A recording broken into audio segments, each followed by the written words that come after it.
Your home for Stones baseball. Sportsvisions 92.1. You're listening to the Sportsvisions Morning Show, brought to you by Global Diagnostic Services and the Finley Firm. Here's DJ Jones and Thrift Barringer.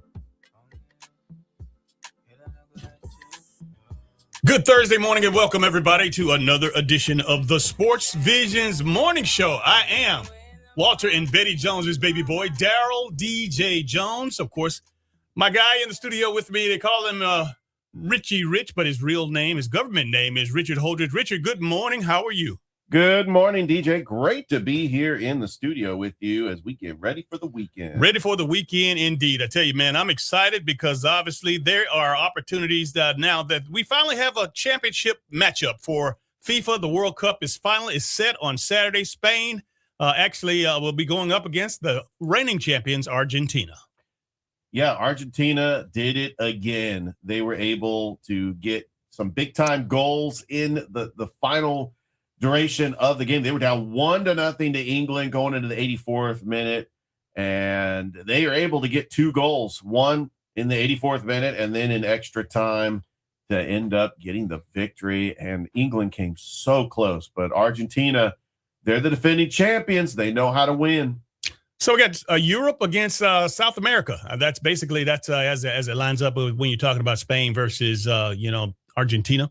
We are looking forward. It is set for 3:00 on Sunday. And again, will that be on Fox? That will be on Fox. Yeah, absolutely. Hey, listen, top of the morning to everybody out there. I know we had some people checking in early this morning. I know Bobby Brown is on the scene like you've never seen before. He gets the front row seat of the Sportsvisions Morning Show. Good morning, Bobby. We appreciate you, my friend. You definitely make this enjoyable for us, and I'm sure that the rest of the gang will be following suit here just in a minute. Yeah, we really appreciate all of our faithful listeners, and we try to make it work. I know as you can see on the screen that we're in a different studio, but this is what we do. We adjust on the fly, and we give you the best morning show that we could possibly give you. And just in case for that, well, there's Rodney Lawrence. He's checked in. That's a good deal. Good morning, Rodney. But just in case you look, it doesn't look familiar to you if you're watching on social media, what you're watching on Facebook or whatever, is that, we're in Studio 2. We are this is actually this Q107Q studios, and of course, amongst a few others. But our studio, we had some lightning storms the other night, and obviously one of the towers was hit, or at least whatever the technical terms are, but our computer went out, so we kind of subbing until we get our new computer fixed. So we moved over next door to our sister station, and that's what you see differently here. The folks that are listening on the radio, obviously, or through the Sportsvisions app, it doesn't matter, because what you see is nothing. You don't see anything. You just hear us, and that matters the most. But, Richard, we are rolling right along, and you know what? I have to salute you to being able to adjust. Obviously, everything is not always just perfect, but, again, being able to roll with the punches, that's what it's all about. Yeah, and that's what we are here to do, is to adjust on the fly. I know that we might have had a little bit of turbulence yesterday because it was a new studio. It was a brand new board. A big shout out to Mike Kelly, really, for showing me exactly what the board is. But the second day I was able to figure it out, and we were able to get on the air without a hitch. Teamwork makes the dream work. And definitely a big shout out to, of course, Mike Kelly and Dave R. Wood. Let's get on with, of course, what we got going on today, man. I know that the championship match is set, but obviously who saw this coming? The prognosticators, I know that they had a matchup, but was it this matchup? No, I actually thought it was going to be England and France, which is actually going to be in the third place game on Saturday. Spain won the World Cup back in 2010. I just think that tying Cabo Verde to start group play, that was a big upset. But Spain has only conceded 1 goal in this tournament, and they have done it with discipline. But France was the favorite. They knocked off the favorite, and I know a lot of people were rooting for England. A lot of people thought that Argentina had an easy path to the World Cup final, but Lionel Messi is still the GOAT. He had 2 assists on those goals after the 84th minute. So I expected Argentina to be here. Spain, they were one of the top teams ranked in FIFA. So yeah, I can understand that why people would think that this would be a good matchup. But they're both ranked high according to FIFA rankings. So this was not the matchup I expected, but it's going to be a good matchup regardless. Want to say good morning and hello to everybody out there in Facebook land. We appreciate you as well as YouTube. Also, we appreciate the fact that you allow us to help you get your day started. And for all of our friends out there in WLTC HD2 Sportsviswions 921 land, we love you, but it ain't a damn thing you can do about it. Hello, somebody. Richard, let's get this party started. We're broadcasting from the PNB studios, studio number 2 to be exact. And of course, we are in beautiful uptown Columbus, Georgia, about 40-yard dash down the street from the Aflac Tower. And we are proud to be here. I tell you, we're here, and we know our primary purpose is to inform, educate, and entertain you in the goings on in the world of sports. And Richard, last night, the ESPYs had an opportunity in New York City to honor some of the top athletes. I think the star of the show was Jalen Brunson, walked away with 3 big awards. Oh, yeah. Yep. Yeah, Marcelo Hernandez did a great job hosting. I rewatched his monologue. It was pretty funny. There was just a great time, especially when we don't have a whole lot of sports going on. The ESPYs has always been something that's been a tradition where people enjoy just the camaraderie and hearing the monologue and just honoring all the sports. And this has been a special year because we've had the Olympics. So the men and women's hockey team were honored. And then we also had the World Cup. So it was really great. And I know that Jason Collins was, unfortunately he did pass away, but he was honored as the Arthur Ashe Preservation for Courage. And so, the ESPYs can be emotional at times, but it's a good time to honor those sports teams that dominated this year. And we appreciate it, especially the Knicks, because, winning a championship for the first time since 1973. I mean, and had to have the ESPYs in New York. That was huge. Absolutely. And of course, speaking about Brunson's awards, he had best athlete men's sports. He had also the best championship performance. Also, he was awarded the best NBA player. He didn't take it home all 3. He joined his teammate in earning the best team nomination after beating San Antonio 4-1 in the 2026 NBA Finals to end their 53-year championship drought. Now, again, I think that's one of the better recognition, or at least awards that was given. Also, Miami Heat center Bam Adebayo, who's had some problems of his own right. We hadn't talked at all about the little scrap up that he had with a former teammate, Tyler Hero, but Bam had been nominated for the best single game performance with his 83-point performance in March.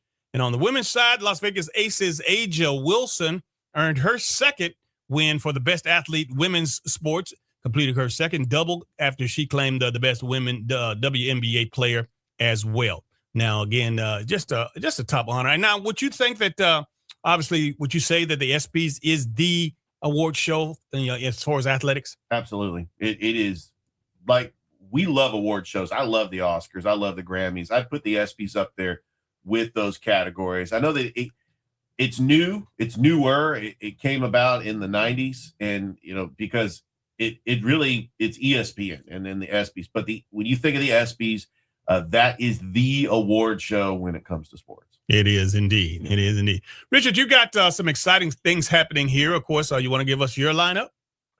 Yeah, I've got some really exciting stuff. I will actually be on the call tomorrow calling the Night Ballers down at Shirley B.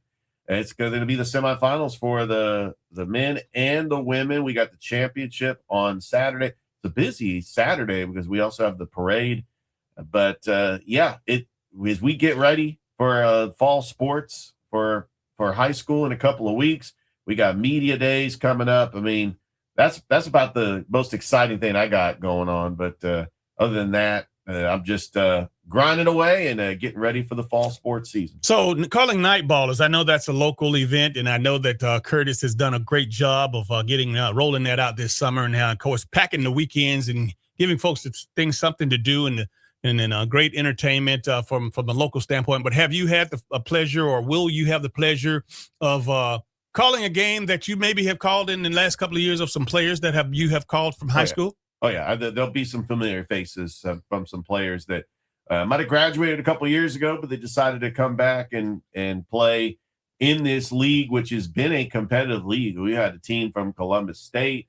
I mean, we've had a team of some players that maybe have played 5 years ago, but it's also really unique because there's been a women's division now, and we've had some pretty amazing ball players on the women's side. They're going to be in this. So, it's pretty packed every time we go down to Shirley B. But, looking forward to being down there and calling the semifinals as the semifinals going to be on Friday. The championships are going to be on Saturday. And so this will conclude the season for night ballers, right? Yes, it will conclude the season for the night ballers. How many weeks this summer have we gone? Oh, wow. It started in the beginning of June. So it was maybe a month and a half of a season. Okay. But yeah, this is a good way to be entertained and stay busy during the summer. So yeah, Curtis Simpson does a fantastic job, Parks and Rec, putting on this adult summer basketball league. And it's coming to an end. Absolutely. I'll tell you what, we're excited about the parade on Saturday, but we're even more excited about the fact that we get to talk to the fearless owner of the Columbus Lions today. Roger Beck will join us a little bit later in the show. And we hadn't had opportunity to talk to Roger for a whole lot. And again, he's one of those guys. He has guys that out front to do that. And of course, his general manager, Corey Black, and of course, his head coach and his players. But we're going to have an opportunity to have a candid conversation with Roger Beck on, of course, why he got involved and, of course, how he feels now. And obviously, the benefit of bringing this championship back to the big city of Columbus. Yeah, I'm really excited to hear from Roger Beck. I've gotten to know him for the last couple of years, whether it's from Pacelli or the GIAA and now being the owner of the Columbus Lions. He's really put a lot of tireless hours and effort to making sure that it's entertaining. I mean, it's great that we ended up winning a championship, but every single home game with the help of him and Coach Black just putting on just a performance and getting the people of Columbus excited about Columbus Lions football. And it's going to be a very special day Saturday, and I'm glad that we're able to talk to Roger Beck about it. Tell you what, talking about being passionate and loving what you do, obviously he's not going to have the liberty of celebrating this all the way throughout the summer. He's going to be actually en route to Pacelli, I guess a 7-on-7 or something going on up in Atlanta today as we're talking to him. Oh, yeah. So he's transitioning into getting ready for the high school football season. And again, man, you got to take your hat off to this guy. He loves football, and he loves it at every level. Yeah, and my best Roger Beck moment was during the halftime of Pastor Troy, him getting the belt and putting it up in the air and just celebrating with the Lions on the field during that halftime performance. It was awesome. It was just an awesome thing to see from your owner. And I know that he has fun, but he's also a businessman. He gets put to work. He knows what the big picture is about, especially loving this community and pouring back into this community. And just looking forward to hearing from Roger Beck. It's a Throwback Thursday, and Richard, before we go back to the first break of the day, I want you to throw it back into your career. Obviously, when you talk about figuring this thing out and realizing that you wanted to do the broadcast thing. When and what was the first official broadcast job for you? Well, that was back in 1999 when I was a junior in college, and I was at Fried-Hardeman University, and I said that I love sports. I actually started out as a sports writer, and somebody in my broadcasting class was the sports director and asked me if I wanted to be on the air calling basketball, and I said absolutely. It was a crowded room. I started out as a statistician, sideline reporter, and then I worked my way up to actually be one of the broadcasters. I was the main broadcaster for baseball. I was maybe giving them a break, calling the girls' game first. But, I called a couple of games that first season. Second season, I was filling in for basketball, doing baseball. And then, getting a break, getting to do high school football because the school didn't have a football team. So we called the high school football games in the community. But, yeah, in college, I had my opportunity to call as many games as possible. I don't think I would be able to have that opportunity at a big university. And it led to getting my first duty assignment, calling a local high school football team just outside. Once I graduated from college, it was actually my senior year of college. I actually was the voice in the fall, and and that took a step back as I deployed and joined the military. But yeah, I had a lot of opportunities, great relationships, and the networking that I was able to do back in college. I will never forget that. Good deal. Good deal. I want to say, of course, good morning to Rodney Lawrence, Stanley Crowell's checking in, Bobby Brown, Ricky Rogers. Those young men are the first four seats of the front row on the Sportsvisions morning show. We appreciate you. Let's go ahead and take our first break of the day. You're watching Facebook Live as well as YouTube, and you're listening to WOTC HD2, Sportsvision 921. This is the Sportsvisions morning show. For real, because who ain't got no feelings. Check it out now.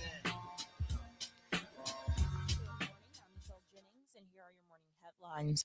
Fort Benning soldier Ladarian McCray and his wife have been indicted by a grand jury in the starving death of their son and a family dog. Both face charges of felony murder by child abuse and animal cruelty, amongst others. The soldier faces military discharge as a result of the charges. In Webster County, 18-year-olds Camarion Lattimore and Terrence Bell Jr. are both being charged with murder and aggravated assault in connection with the deaths of 17-year-old Jaquavius Jones and 19-year-old Zakavian James. The investigation remains active. Both Latimer and Bell are being held in the Sumter County Jail without bail. Lastly, the Ledger-Enquirer newspaper was sold by its owner, McClatchy, to the Georgia Trust for Local News, a nonprofit, for $1.5 million. The reinvestment will start by hiring 4 employees. From WRBL News 3, I'm Michelle Jennings. Good Thursday morning. We are off to a warm start with a blend of sun and clouds with temperatures in the 70s. This afternoon, highs will reach the lower 90s with plenty of summer heat in place. Most communities are going to be staying dry today, although we'll be tracking a stray shower, which can't be ruled out this afternoon and evening. And the hot pattern continues into the weekend with temperatures in the low to mid 90s and heat index values pushing close to 100 degrees. To get the full story, visit sportsvisions921.com and click on the WRBL tab. Sportsvisions 92.1. Lori's Furniture Express, your express way to save. It's that time of year again for cookouts and company and relaxing outside. So that means it's time for you to pay a visit to Gory's luxurious outdoor patio. Shop their beautiful outdoor furniture that's made to last season after season. And right now, it's all 25% off. And that's only at Gory's Furniture. You're going to love this place. Alabama Highway 169 in Opelika. This hour brought to you in part by Gill's Auto Sales, now celebrating their 40th anniversary. Listen, were you forced into getting a solar contract and now you just don't want it anymore? Maybe the solar company misled you. Or is your solar contract buried with hidden fees? Are you not saving the amount of money you thought you would on your energy costs? Don't worry. At the Solar Exit Hotline, we can help you cancel your solar contract, even if the panels are already installed. Our experienced legal team will review your contract and help you cancel it, possibly saving you thousands of dollars. You got to call right now for complete details. So listen, if you're not happy with your solar contract for any reason, we are here to help you cancel it. Call the Solar Exit Hotline now for immediate options to help you exit your solar contract. This call is 100% free. 800-908-7197. 800-908-7197. 800-908-7197. That's 800-908-7197. The YMCA is just a starting line, for the true self blooms only when we find our purpose, what makes us tick below the surface. My why is diversity and unity, a safe space in my community, living with sincerity, giving every day my everything. With my why, I stand strong, seen and supported all along. It's a million faces in a mirror and everyone belongs. Find your why. Learn more at ymca.org for a better us. Every day, 12 children die from sepsis, more than from cancer. Most people don't know the word sepsis or the symptoms. Protect yourself and your loved ones. To learn more about the symptoms, go to sepsis.org. Diane from Michigan, a disabled senior citizen trying to get by. Henry from Florida, a veteran fighting to make ends meet. Elena from Arizona, a mother struggling to feed her daughter. Hi, I'm Connie Britton, and I support Feeding America because they help provide over 6 billion meals to people in need each year, like Diane, Henry, and Elena. Learn more at feedingamerica.org. Feeding America, 200 food banks strong. Hey, it's Dan Patrick. Thanks for waking up with the Sportsvisions morning show. Let's get back to DJ and Thrift on Sportsvisions 92.1. Welcome back to the Sportsvisions morning show. DJ Jones and Richard Holdridge in the building.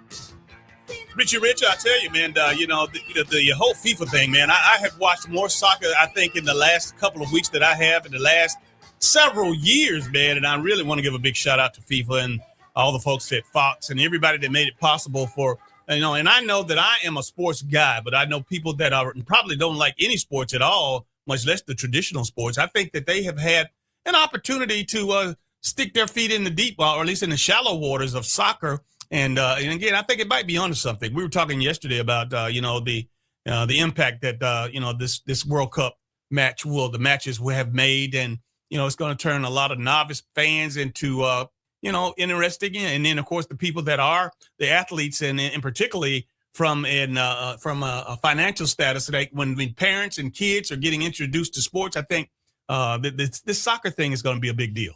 Yeah, DJ, the last two World Cups just didn't have the feel that we have. Not only this is hosted in our country, but 2022, it had to compete with college football because it was in Qatar, and it was in November and December. And so there wasn't a whole lot of interest because it's competing with college football. 2018, we didn't even qualify for this World Cup. So I highly doubt people in this, country was watching the World Cup. I remember 2014, it was a big deal because the United States was in group play, but it's just something different about when you are hosting. I remember how big it was in 1994, and then it took off. We had Major League Soccer. People started getting interested and invested in soccer, but it didn't go anywhere because the United States in 1998 couldn't even get out of the group in France. And then there was a little bit of buzz in 2002 when they made it to the quarterfinals, but they couldn't get out of the group in 2006. So you got to have momentum throughout the World Cup years. And if the United States would constantly get out of the group and maybe even possibly reach the quarters or even the semifinals, I think that the casual sports fan will get on board every single year, but there will be a small percentage that might pay attention to MLS, might pay attention to the English Premier League and possibly World Cup qualifying and Copa America. But that's a very small percentage. Soccer is still the fifth most popular sport, the team sport in this country. And I firmly believe that. What's surprising to me is that I assumed and I thought that, soccer was probably started maybe in South America and or somewhere else. But obviously knowing the fact that England actually was the initiators of this sport, and, of course, the academies and all the things that go along with it, it threw me for a loop. Did you know that England was the birthplace of soccer? Yeah, I do believe that. I don't know the year, but England, a lot of sports, including baseball, was started in England. American baseball? Yeah, it used to be called rounders in the 1800s. Okay, that's a good trivia question there. Good, and you throw it out there. So baseball was originated in England. Yeah, you're gonna go to the bank with that. I watched that Ken Burns baseball documentary. I remember it was invented, and it's America's pastime, but it started in England. I do firmly believe that. Stanley Crowell, good morning. And, of course, I love the fact that he writes a nice little piece every morning. I'm going to read it right now. He says, good morning and welcome to Thursday. So glad you made it and through it all. And, he says, get it on. Thanks for the knowledge, inspiration, and motivation and entertainment. Thank you, man. We thank you. We appreciate you. You guys you don't understand how much you help Richard and I get our day started. I mean, we're here and that's what we do. And we know that a lot of folks count on us being here to get the day started. Waking up in the morning, wanting to know the fact that we are going to have a FIFA World Championship match in MetLife Stadium, of course, on Sunday at 3:00. Again, that's Spain going against Argentina. I mean, some people went to bed last night not knowing who was going to be, but getting up this morning now, they can go into the office and stand at the water cooler and talk with the best of them. Yeah, DJ, I want to correct myself. The official game called baseball that we know today was recognized as a sport in the United States in 1845, but it evolved from the game rounders, which was I got you. invented by the English in the early 1800s. I got you. You know, whatever. If you said it, you know, people think it's the gospel when you say it. Oh, I know. That's why you have to be careful, brother. You throw some stuff out there, otherwise, man, because you never know. They might go to Vegas with some of this stuff, man. I still think that it started in England because it evolved from rounders and cricket, and so that's what we know baseball 1845 today. Speaking of baseball, obviously, everybody's going to get back to business. I know there's one game in Major League Baseball today, one game, and then everybody else is going to get back to business on Friday. So again, a lot of the travel arrangements and everything for most of the guys that are not. Who is going to be in that one game? The Phillies and Mets. Okay. Traditionally, the host team from the All-Star game usually will have that first game because they're already in town. Yeah. So they don't want to go 2 days without having no baseball game. So they have at least one game, and the Mets are not that far away. And so that's how the schedule is played out. But all the teams will be in action tomorrow. But today we get one baseball game, so looking forward to it. You know, I know that they had a break, and some of the guys that didn't play in the All-Star game had, several days. But I'd be interesting to hear, and I'm sure we will, the reports as we started to start back to see these ball games. Some of the things and some of the breaks that they, as far as where they went on the trip and how did they let their hair down, how did they relax? I mean, did they just go back home to their home city, or did they just go back to the city that they played in and just relax, got off their feet? I know that, again, I'm sure that there were some young guys that were trying to get some BP in and trying to get some baseball in. But as Gary Ingram told us, they want to shut it down. They want you to reboot. They want you to get away from it all. But I'm sure that we got some worry warts out there that, you know what, if they have a tee in their house and they're hitting ball off a tee, they're going to do something.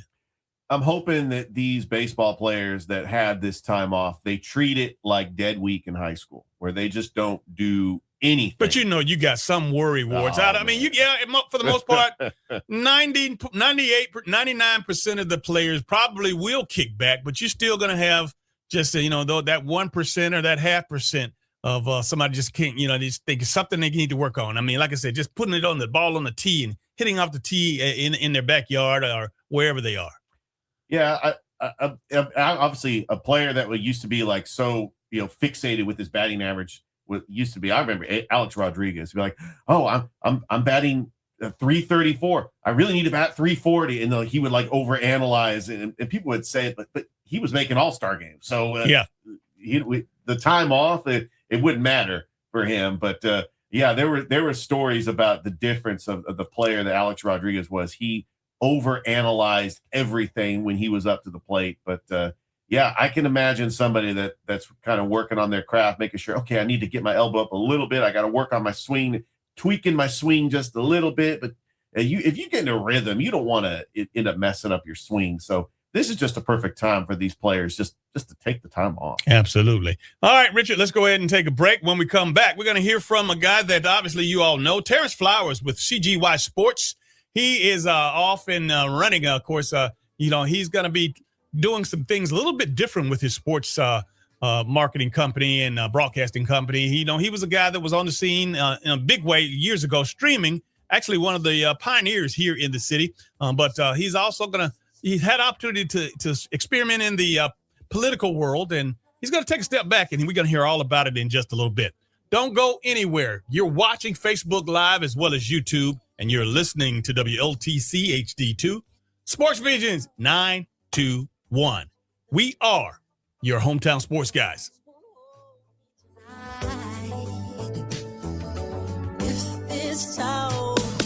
Hey, it's Dan Patrick. Thanks for waking up with the Sports Visions Morning Show with DJ Jones and Thrift Barringer. Catch me at 9 a.m. every weekday morning, right here on Sports Visions 92.1.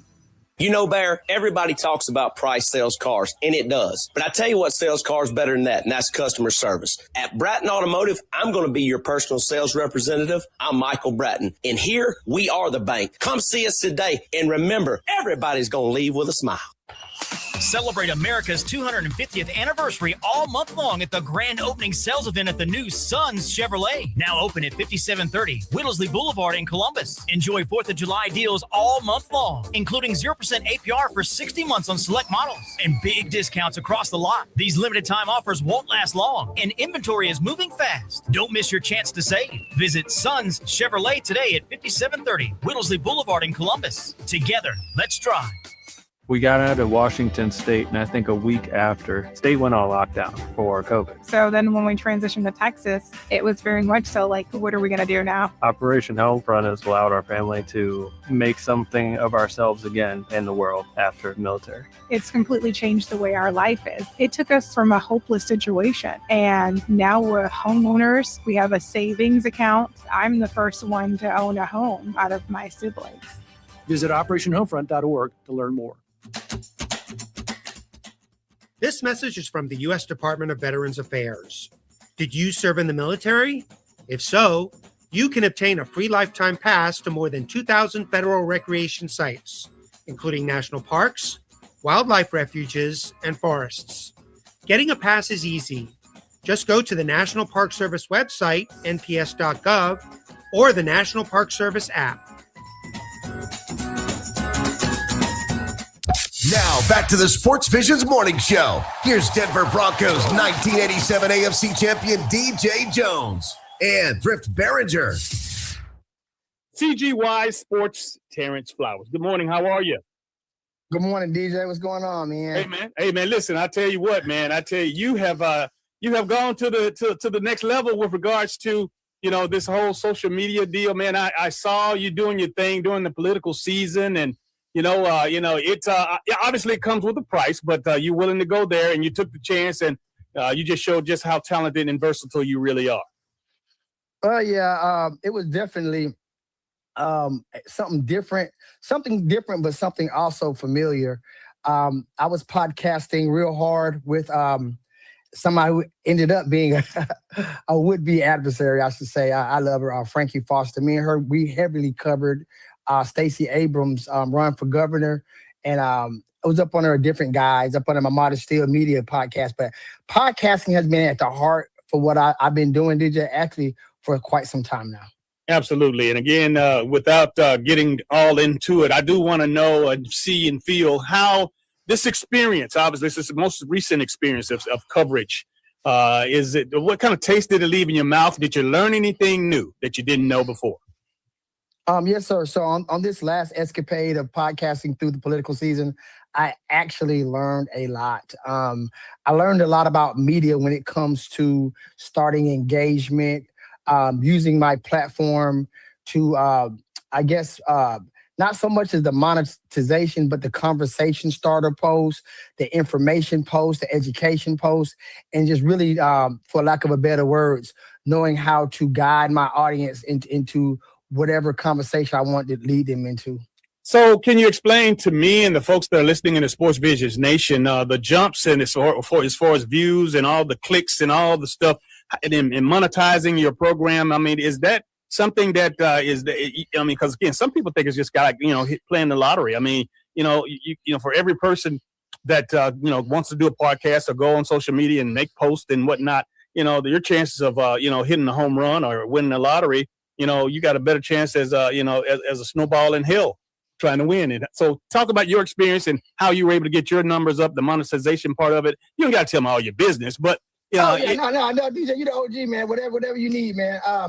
I would say that it's not like my platform is performing at the level that I want it to, but I can say this, and it's almost like me and my girlfriend joke about it. I call it cell phone money because right now, even with me just temporarily doing it now, I did get an uptick during the electoral season, but it's roughly I would say I don't mind putting my numbers out there. I'm almost at 1 million views per month, and that's right at. I hover right around from like 175 to 225 a month off Meta, and around about almost the same, maybe a little bit less off of YouTube, Google.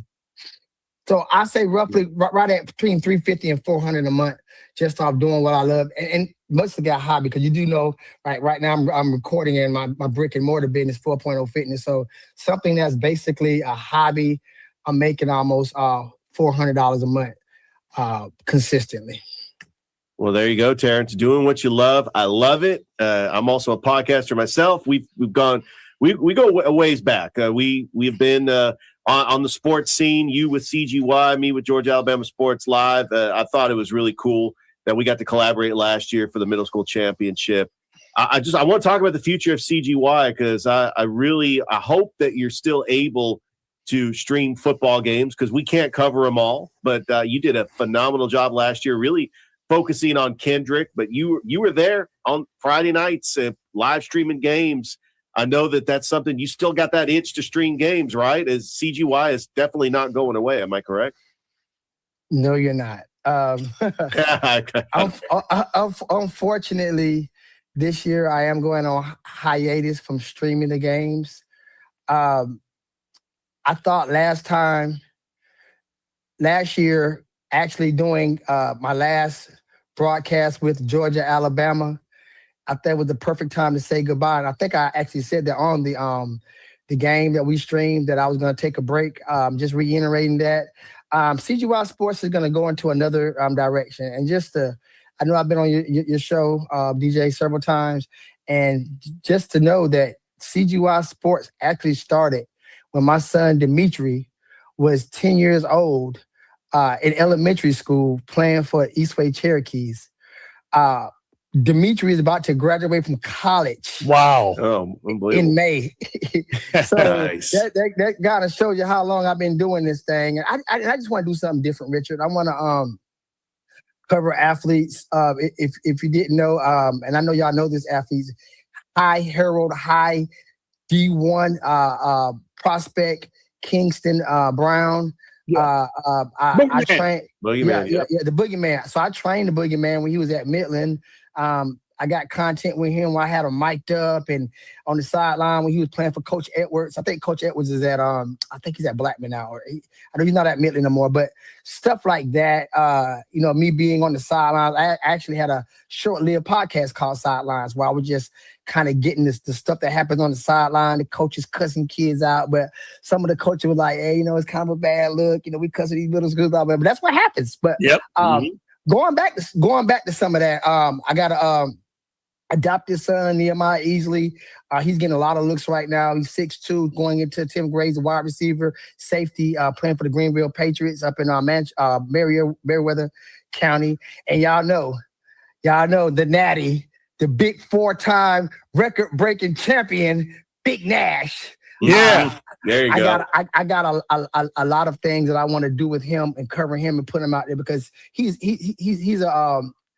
something in the making right now. He's only 13 years old in the 8th grade, but I definitely see greatness in his future. So I just want to take my time out from live streaming, because, and Richard, as you know, because we've done plenty, I can't even count how many times we've been in the same building. It takes time to do that, man. You're basically Friday nights after you're done with work until about 11 o'clock, you gotta set your stream up. You gotta scream. You gotta break it back down. And, just doing that year in, year out. And then on Thursdays or Wednesdays when the middle school games, I just want to take a break. That's all. Absolutely. And I tell you what, I'm not going to let you out of this one this easy, man, because obviously the love of your life requires a certain amount of time. And I know Miss Candy and, on my side of things, how much fun we have together. But, that gives you a lot of time to give back to your better half, right?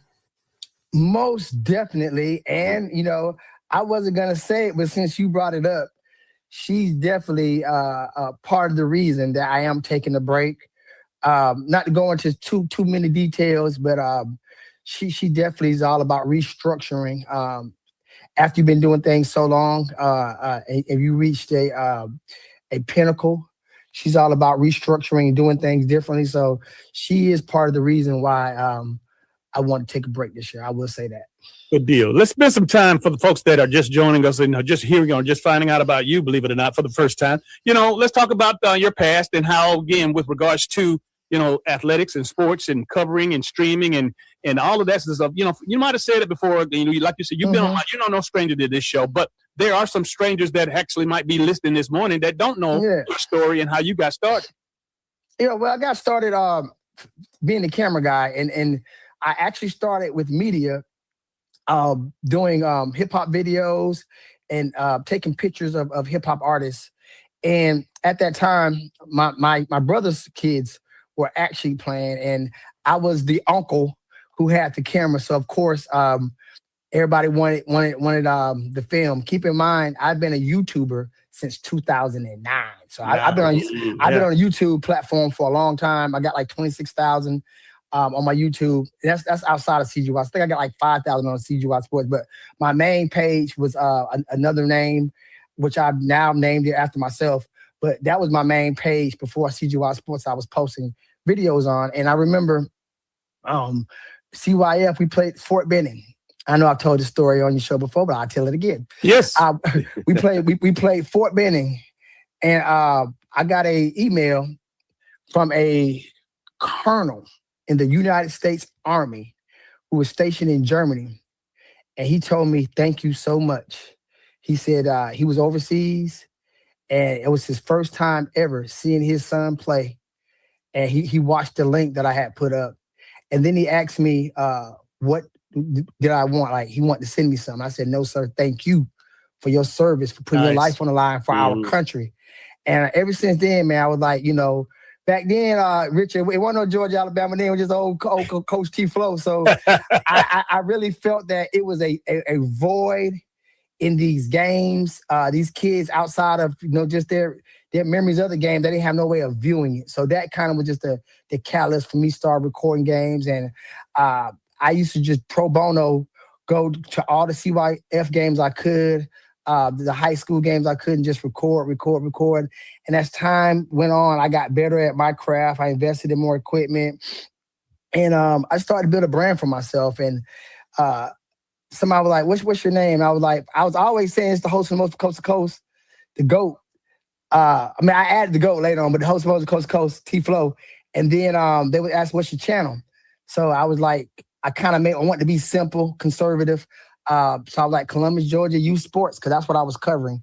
And that's where I got CGY Sports from. And ever since then, man, it's been wild. It's been an awesome experience. CGY Sports, I've gotten in rooms and been with people and been able to cover these athletes. Nothing fills my heart better, DJ, when one of these athletes come home, they're in their 30s. They were like, "Hey, I showed my kids my video. You recorded me when I was 12. I was like, "What? Yeah, my kid." They're like, "That's you, Dad." And it just fills my heart. And that happens a lot. Over the years, when you do so many games, keep in mind, like I said, when my son was 12, I was still doing high school games too. So those kids were like 8 years older than my son. So he was 10. They were seniors. They were like 18. So those kids are a little older now. They starting their families and their careers. And they always said they go back and watch them. I had one guy say, "Man, I watch them games every week." During football season, he said he got his kids watching it. So just the catalog and what I was able to build over all those years is something I'll take with me to the grave, DJ.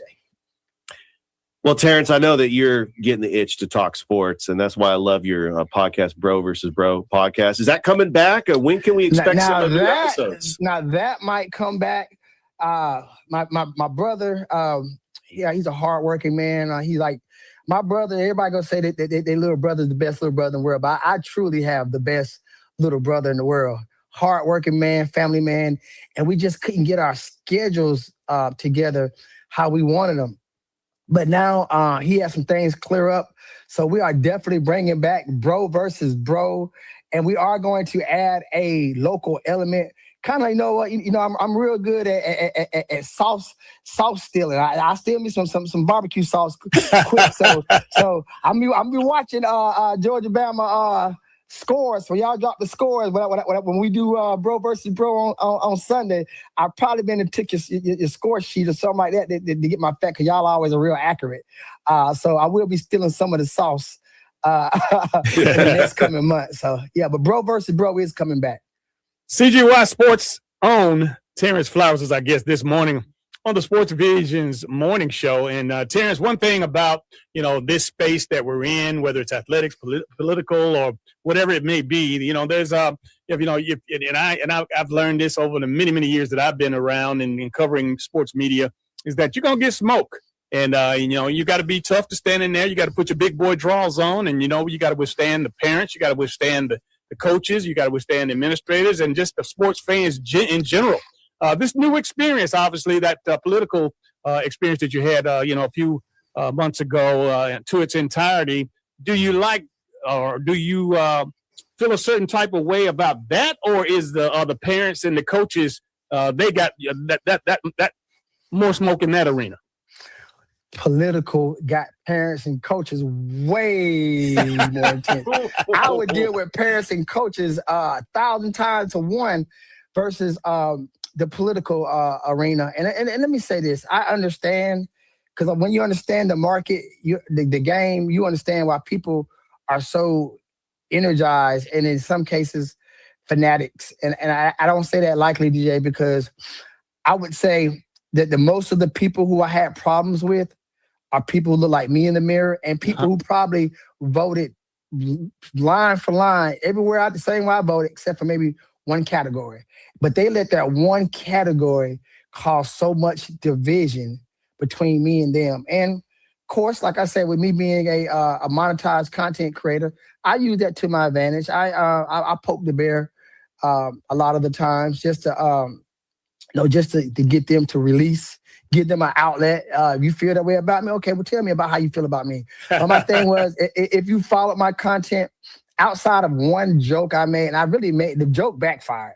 Like I see what comedians mean about the joke blowed up in my face, because it really was a joke that I posted, and it was like a shot that I put up one of the candidates, and it ended up being the Alderman Davis off of Good Times.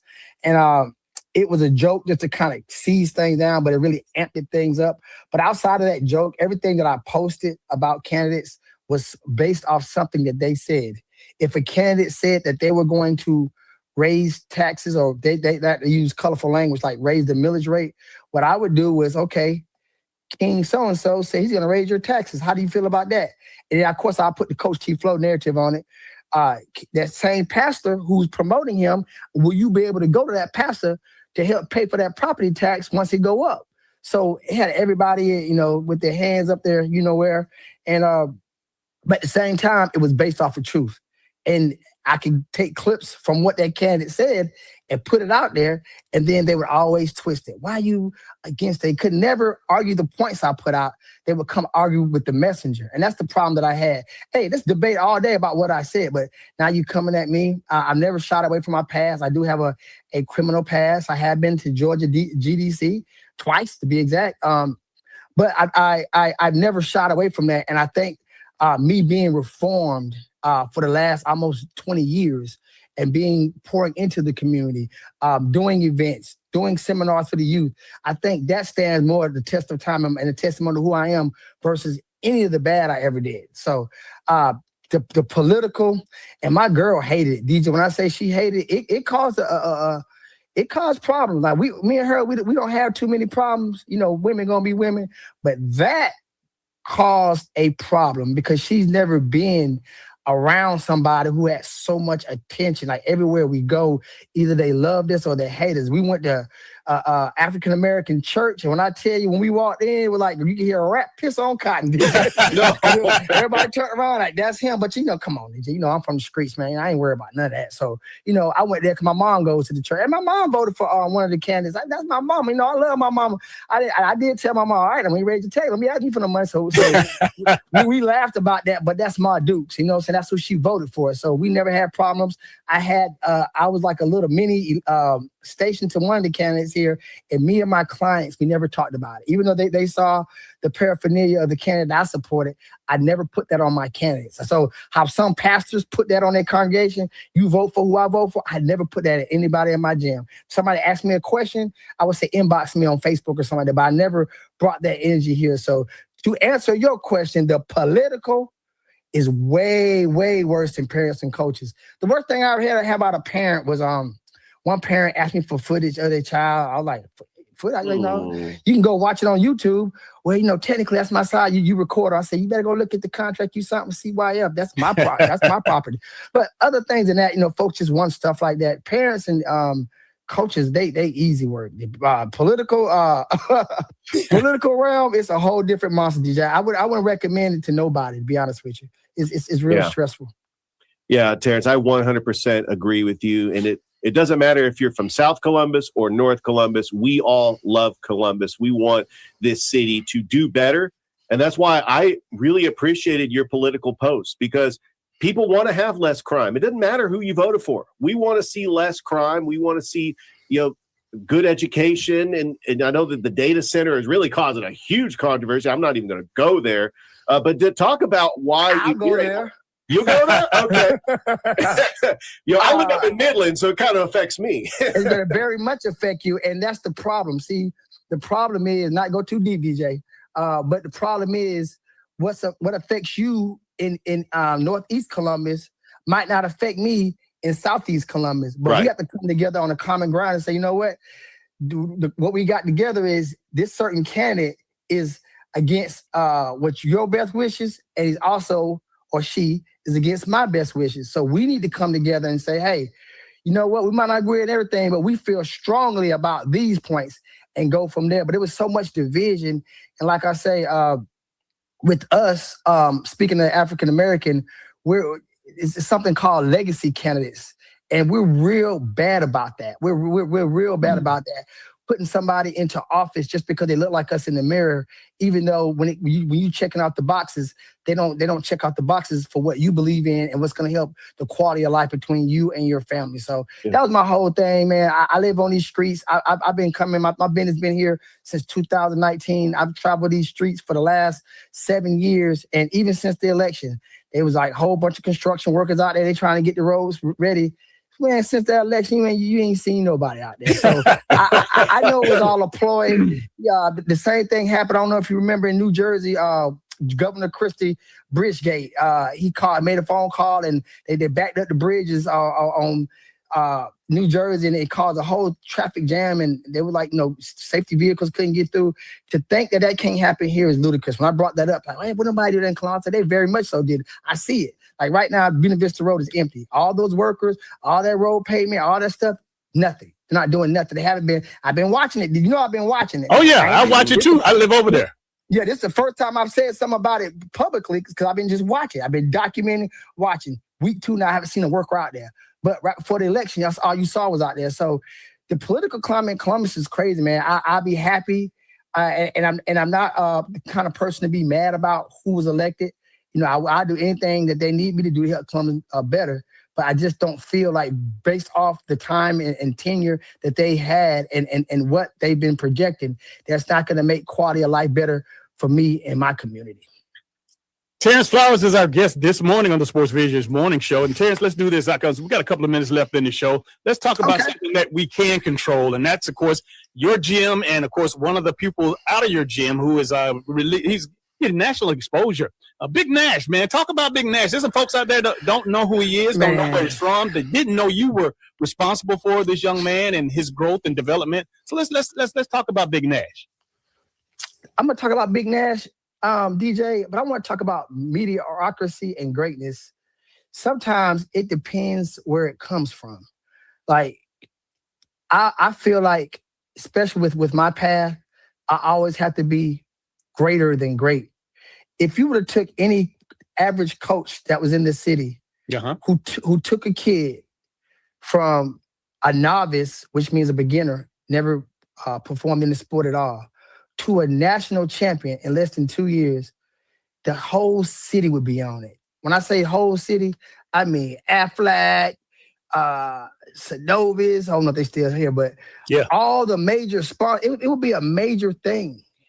But when you're great and you do greatness, sometimes you're looked at as mediocrity. That's what I meant. It's always just old coach. But what we did, what we was able to achieve in that short amount of time is greatness, DJ. It's greatness. This kid had never did any powerlifting. If you don't know, powerlifting is a sport. It's an Olympic sport. Yes. So it's not just something that's like Frisbee. I know Frisbee is a sport too. I forgot the actual name of the Frisbee sport, but it's something that in the Olympics. And this kid, DJ, 13 years old, I got him when he was 11, about to turn 12. In every competition he's been in, we've been in 3 competitions, he's set and broke records. And for him to travel from Columbus via Atlanta to Chicago, Illinois, and break the record in the squat, the deadlift, the bench press, and the total is amazing. It's amazing. And, it's not a thing where I just want to call media out, sponsors out, or just city out, but I just feel like I feel like it's me. I don't even feel like it's him. I feel like if anybody else was the conduit for his success, it would be on a way bigger platform. And I have to say, and I hope this doesn't interfere with you guys, but I do have to give a big shout out to WTVM news leader. They've covered his whole journey. More importantly, the Mackenzie Collins. I'm sure Richard probably bumped into her. She was a reporter, and the Legend Inquirer. Those are 2 of the bigger ones around here that actually cover it. But there's been a lot that hasn't said nothing about it or put it out there. And for this kid, worked hard, man. I mean, battling. It's the perfect American story, to be honest with you. With our 250th anniversary of our country, what's more American than a kid getting bullied, getting picked on, being called names, turns to a sport, and then comes in and dominate that sport, and not only dominate, but set records in that sport in such a short a time. What's more American than that? Terrence, I tell you, man, that hats off to you, brother. And again, I tell you, man, I always enjoy having you here. Thank you for coming on and sharing, obviously, what's going to be going the next step with CGY Sports. And for those folks that are just tuning in, you got 30 seconds once again to tell them, as you shared with us earlier, the plans.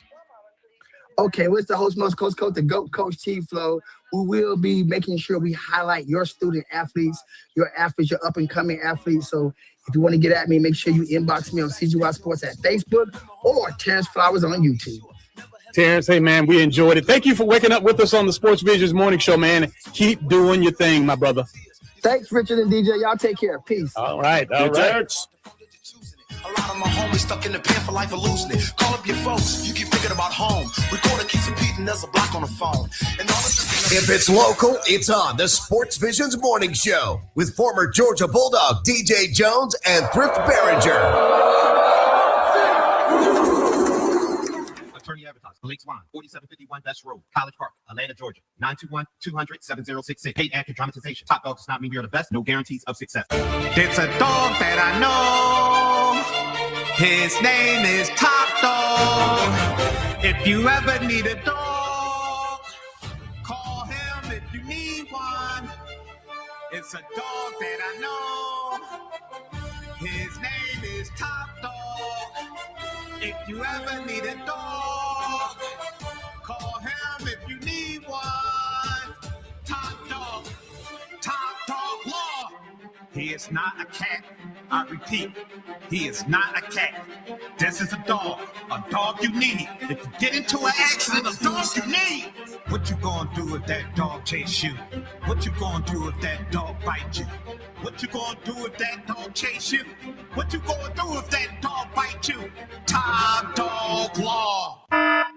Stop! Listen to this urgent message from 1-800-NEW-RATE. Don't pawn that title until you talk to 1-800-NEW-RATE first. If you need cash and have a free and clear title to your vehicle, don't pawn it before you call 1-800-899-6669. We offer monthly payments and also report to the credit bureau to help you build your great credit. With each payment paid, your balance will reduce until it's paid off. So if you have a free and clear title to your vehicle, call 1-800-NEW-RATE first to discuss your options. Don't pawn that title. Let us show you what a 1-800-NEW-RATE deal has to offer you. Just call 1-800-899-6669 to discuss your options. Don't wait. Call us today and let us show you how we can lower your payments and help your credit at the same time. Call now. 1-800-NEW-RATE at 1-800-899-6669. 1-800-899-6669. Call right now. Motors Acceptance Corporation, doing business as 1-800-NEW-RATE. Georgia Installment Lender License. NMLS number 1943997. WLTC HD2 Casita and W221DP Columbus. You're listening to the Sports Visions Morning Show. Sportsvisions 92.1, covering local and national sports. This is the Sportsvisions Morning Show on Sportsvisions 92.1. Drafted by the Pittsburgh Pirates and the Green Bay Packers. Here's DJ Jones and Thrift Barringer. Welcome back to the Sportsvisions Morning Show. DJ Jones and Richard Holdridge in the building. We're broadcasting live from the P&B studios in beautiful Midtown Columbus, about a 40-yard dash down the street from the Aflac Tower. Big shout out to Terrence Flowers with CGY Sports. We appreciate the fact that this young man has been so invested in the sports media in the community, and it was always good to hear Terrence in his next move. Also, want to thank everybody out there that followed the Columbus Lions through their championship run. Man, I tell you what, ending in Stay tuned. More local and national in West Virginia, and again coming back with the AAL championship. Of course, just an outstanding effort and an outstanding season. I'm proud to have with us right now. Let's go ahead and bring him up. Roger Beck, the principal owner of the Columbus Lions. Roger, good morning. How are you? Good morning. I'm wonderful. How about yourself? Real good, man. We're so proud of what you and your organization has been able to do to galvanize the community, and looking forward to a humongous celebration on Saturday in Uptown Columbus. Oh, absolutely. Going to have a big parade. We're really looking forward to it. Have about 25 or 30 groups that are going to participate. Real proud to have the Carver Marching Band in it, and just going to be a good time to celebrate our fans. Roger, you are no stranger to risk-taking, and of course, obviously being the successful businessman that you are. But obviously, there's a lot of folks out there that know you, but there's a few who don't. So again, I'm going to give you the opportunity to share with us, take us back down memory lane with your background and some of the people that influenced you to be the man that you are today. Well, first and foremost would be my father. From a young age, he got me up early in the mornings, from elementary school. Went to work at the car wash, and, been washing cars my whole life, and was fortunate enough to have Kevin Pettis get me involved with football at Pacelli High School, and I've been there for 25 years. And that's how I got, to involved with the Lions. Damian Daniels became our defensive coordinator, and Drell Green coaches with us, and Coa Picard, who are also all involved with the Lions, and have some car washes up in the Wheeling, West Virginia area. And they were playing there last year, so I went up on business and went to the game and really enjoyed it. Next thing you know, September rolls around, and Damian tells me that the team is coming up for sale. And one thing led to another, bought the team. First thing I did was come home and ask my wife if she was prepared to be a football wife year-round instead of just part-time. She agreed to it. My next call was to Corey Black, who was our athletic director for years, and asked him if he would come on board as the GM. He said yes. Damian said he was going to be in there for the long haul. So those three things were what I needed to hear to make it happen. So, and it did. Here we are. Oh, absolutely, Roger. We're truly blessed to have gotten to know you the last couple of years, whether it's from Pacelli, from the GIAA, and now the Columbus Lions. It's time to celebrate. We got a parade on Saturday. I know that there are lifelong Columbus Lions fans that are really excited of just that atmosphere. Just talk about what made this different, the league itself, the AAL, and really the future of the Columbus Lions in the AAL, and just talk about just that entire experience with this Lions team winning the championship. Well, it is. It's the first year for the league. Last year, the team was in a different league, and it kind of moved. All the teams started moving west, and it just travel was not sustainable. We couldn't be going to Kansas and Colorado and Nebraska, every other week. So us and Wheeling and New Jersey and Mississippi formed the AAL. and we've had a great first year. There's a developmental league called the AAL2. We had a draft, and we're going to expand that this year. The biggest thing is just the overwhelming support from the community. We did some different things, brought in some, fairly big name halftime acts, and that kind of got the ball rolling, and then it just kept getting better every week. Actually, one of our halftime acts is Scooby, and I can't remember. Anyway, he performed at the NBA Finals with the Knicks and the Spurs on Friday night, and he was here at the Lions game on Saturday performing. I'm pretty proud of that. But the fan support has just grown and grown. From what I understand, it by a long shot has been the biggest attendance in the Lions War Dogs history. We had 3 charter buses full of fans go to Wheeling, West Virginia, and made more noise than they did. And I just feel like that had a big impact on us winning the game. Roger Beck is our guest this morning on the Sports Visions Morning Show, and Roger is the principal owner of the Columbus Lions, the championship Columbus Lions. And Roger, you know what? I like this platform because we can talk beyond scores, and we can talk beyond teams and that kind of thing. We can talk life, and obviously in talking life and using this moment as a teaching moment to all the future owners and potential owners and entrepreneurs out there. I think there's a message in your progress and in your teaching and in your development, and even in your acquisition of the Columbus Lions. You had the means, and obviously you cut the deal, but you were able to surround yourself with the best possible people, from the coaches on the field, the players on the field, front office, general manager, and you were able to galvanize this community. Just speak a few moments about, your philosophy on leadership. Well, you got to have the right people. You know what the old saying, DJ, what makes great coaches, great players. Right. What makes a great owner? Well, that's a great front office and the people around you, and it's the same for me in business. I never want to be the smartest guy in the room. Yeah.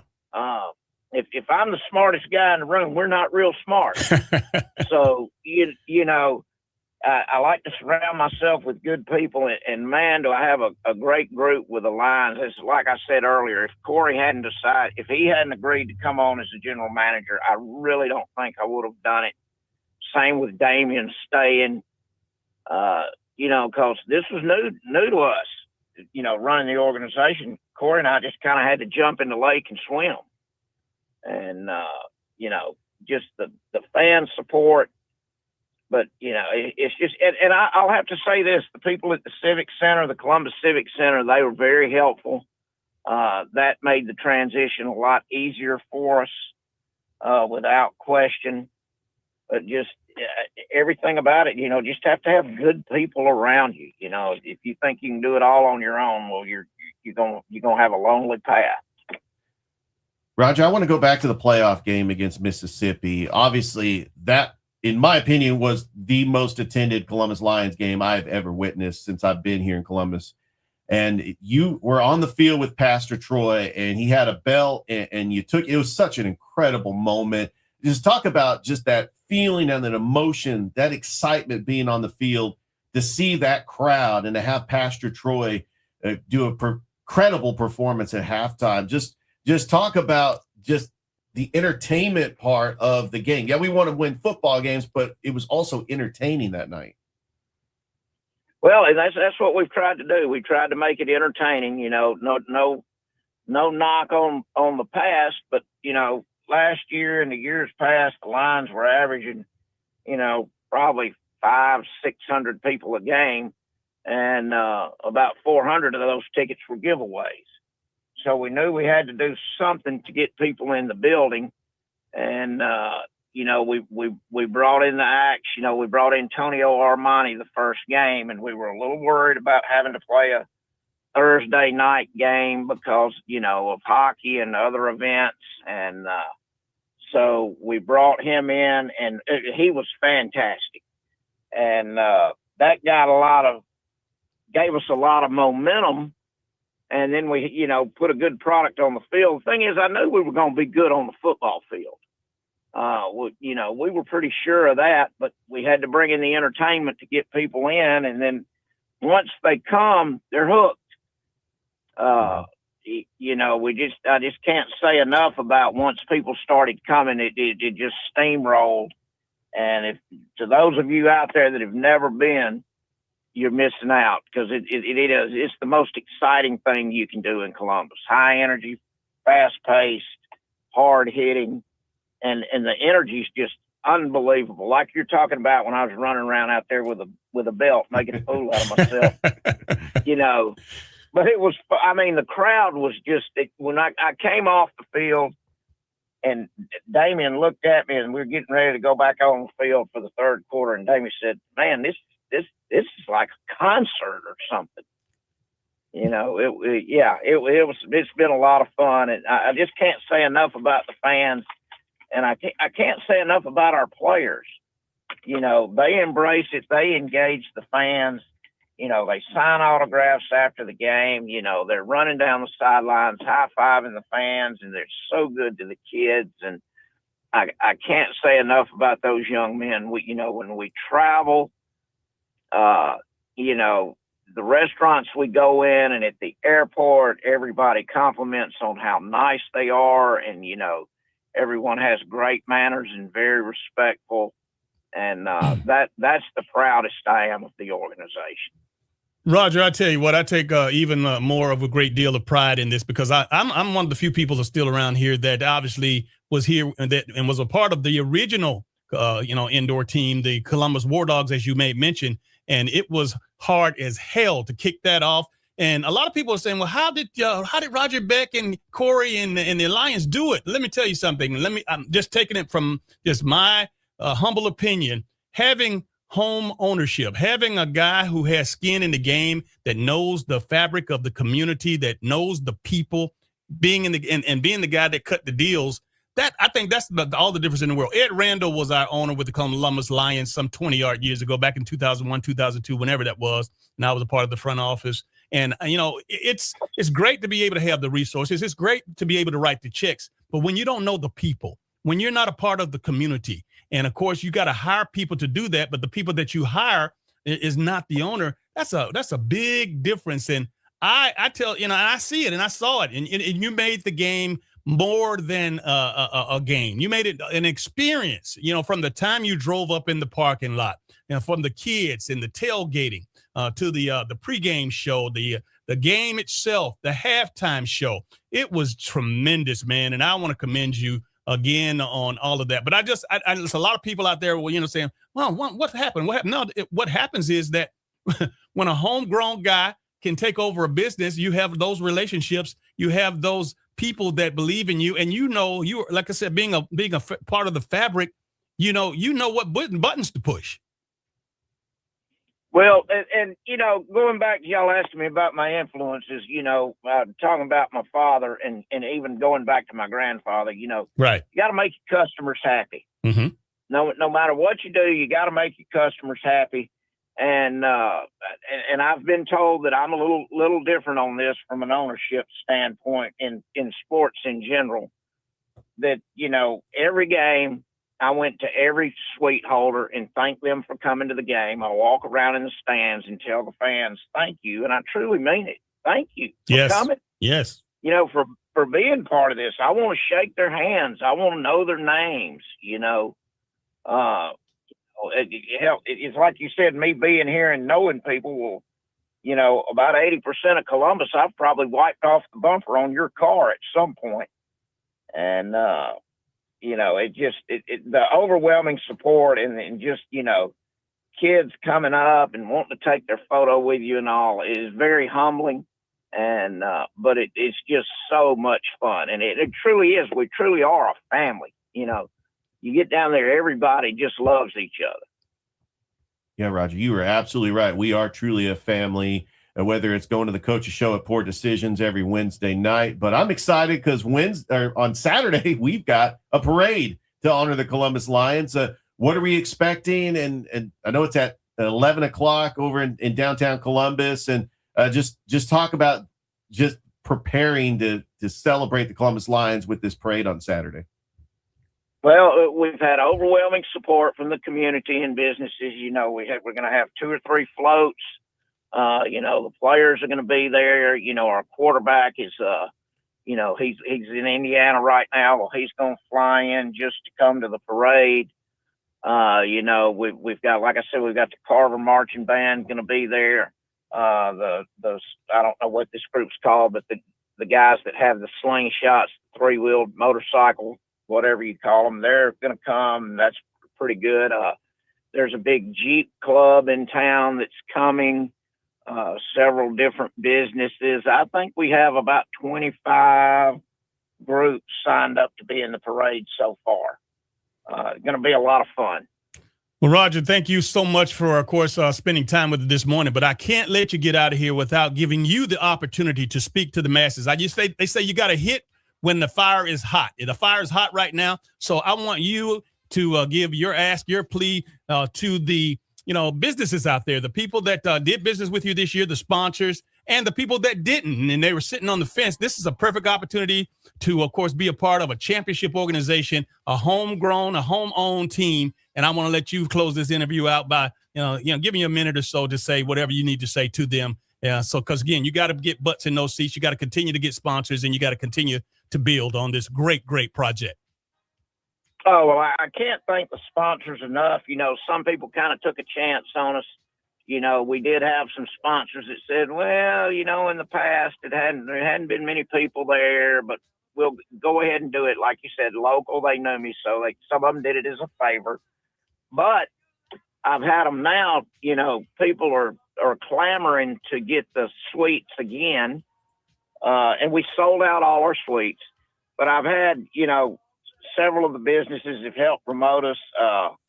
One in particular, Interstate Electric, posted that, you know, everybody needs to get on board. It's a great place to come and bring your clients and, you know, entertain your customers and all, and have a great time. And, you know, we want to have as many local sponsors as we can. We put more of a focus on that. And, you know, now granted, you know, Chevrolet comes in and wants to give us a big deal. Well, yeah, we're going to do it. But I'm just saying, we love our local businesses. We really want to support them. You know, get your tickets now. They're hot. You know, sign up for your sponsorships. You know, everything is going to be different. It's going to be a little tougher ticket than it was in the past. But we love the community, love all the businesses, and, you know, go Lions. Roger, thank you so much, man. Hey, look forward to catching up with you, having a cold drink with you. Have a great rest of your morning, my friend. Well, thanks for having me. Really appreciate you guys. All right. Thanks, Roger. That's the owner Bye-bye. of the 2026 AAL champion Columbus Lions. Hey, let's take a short break. When we come back, we'll have Jack Patterson with WRBL up next. Don't go anywhere. You're watching Facebook Live as well as YouTube, and you're listening to WLTC HD2, Sports Visions 921. This is the Sports Visions Morning Show.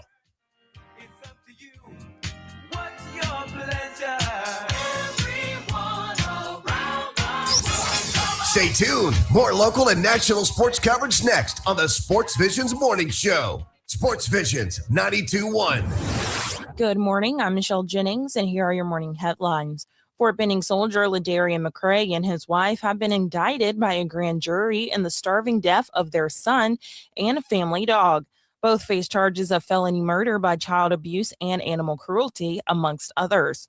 The soldier faces military discharge as a result of the charges. In Webster County, 18-year-olds Kamarian Lattimore and Terrence Bell Jr. are both being charged with murder and aggravated assault in connection with the deaths of 17-year-old Jaquavius Jones and 19-year-old Zacavian James.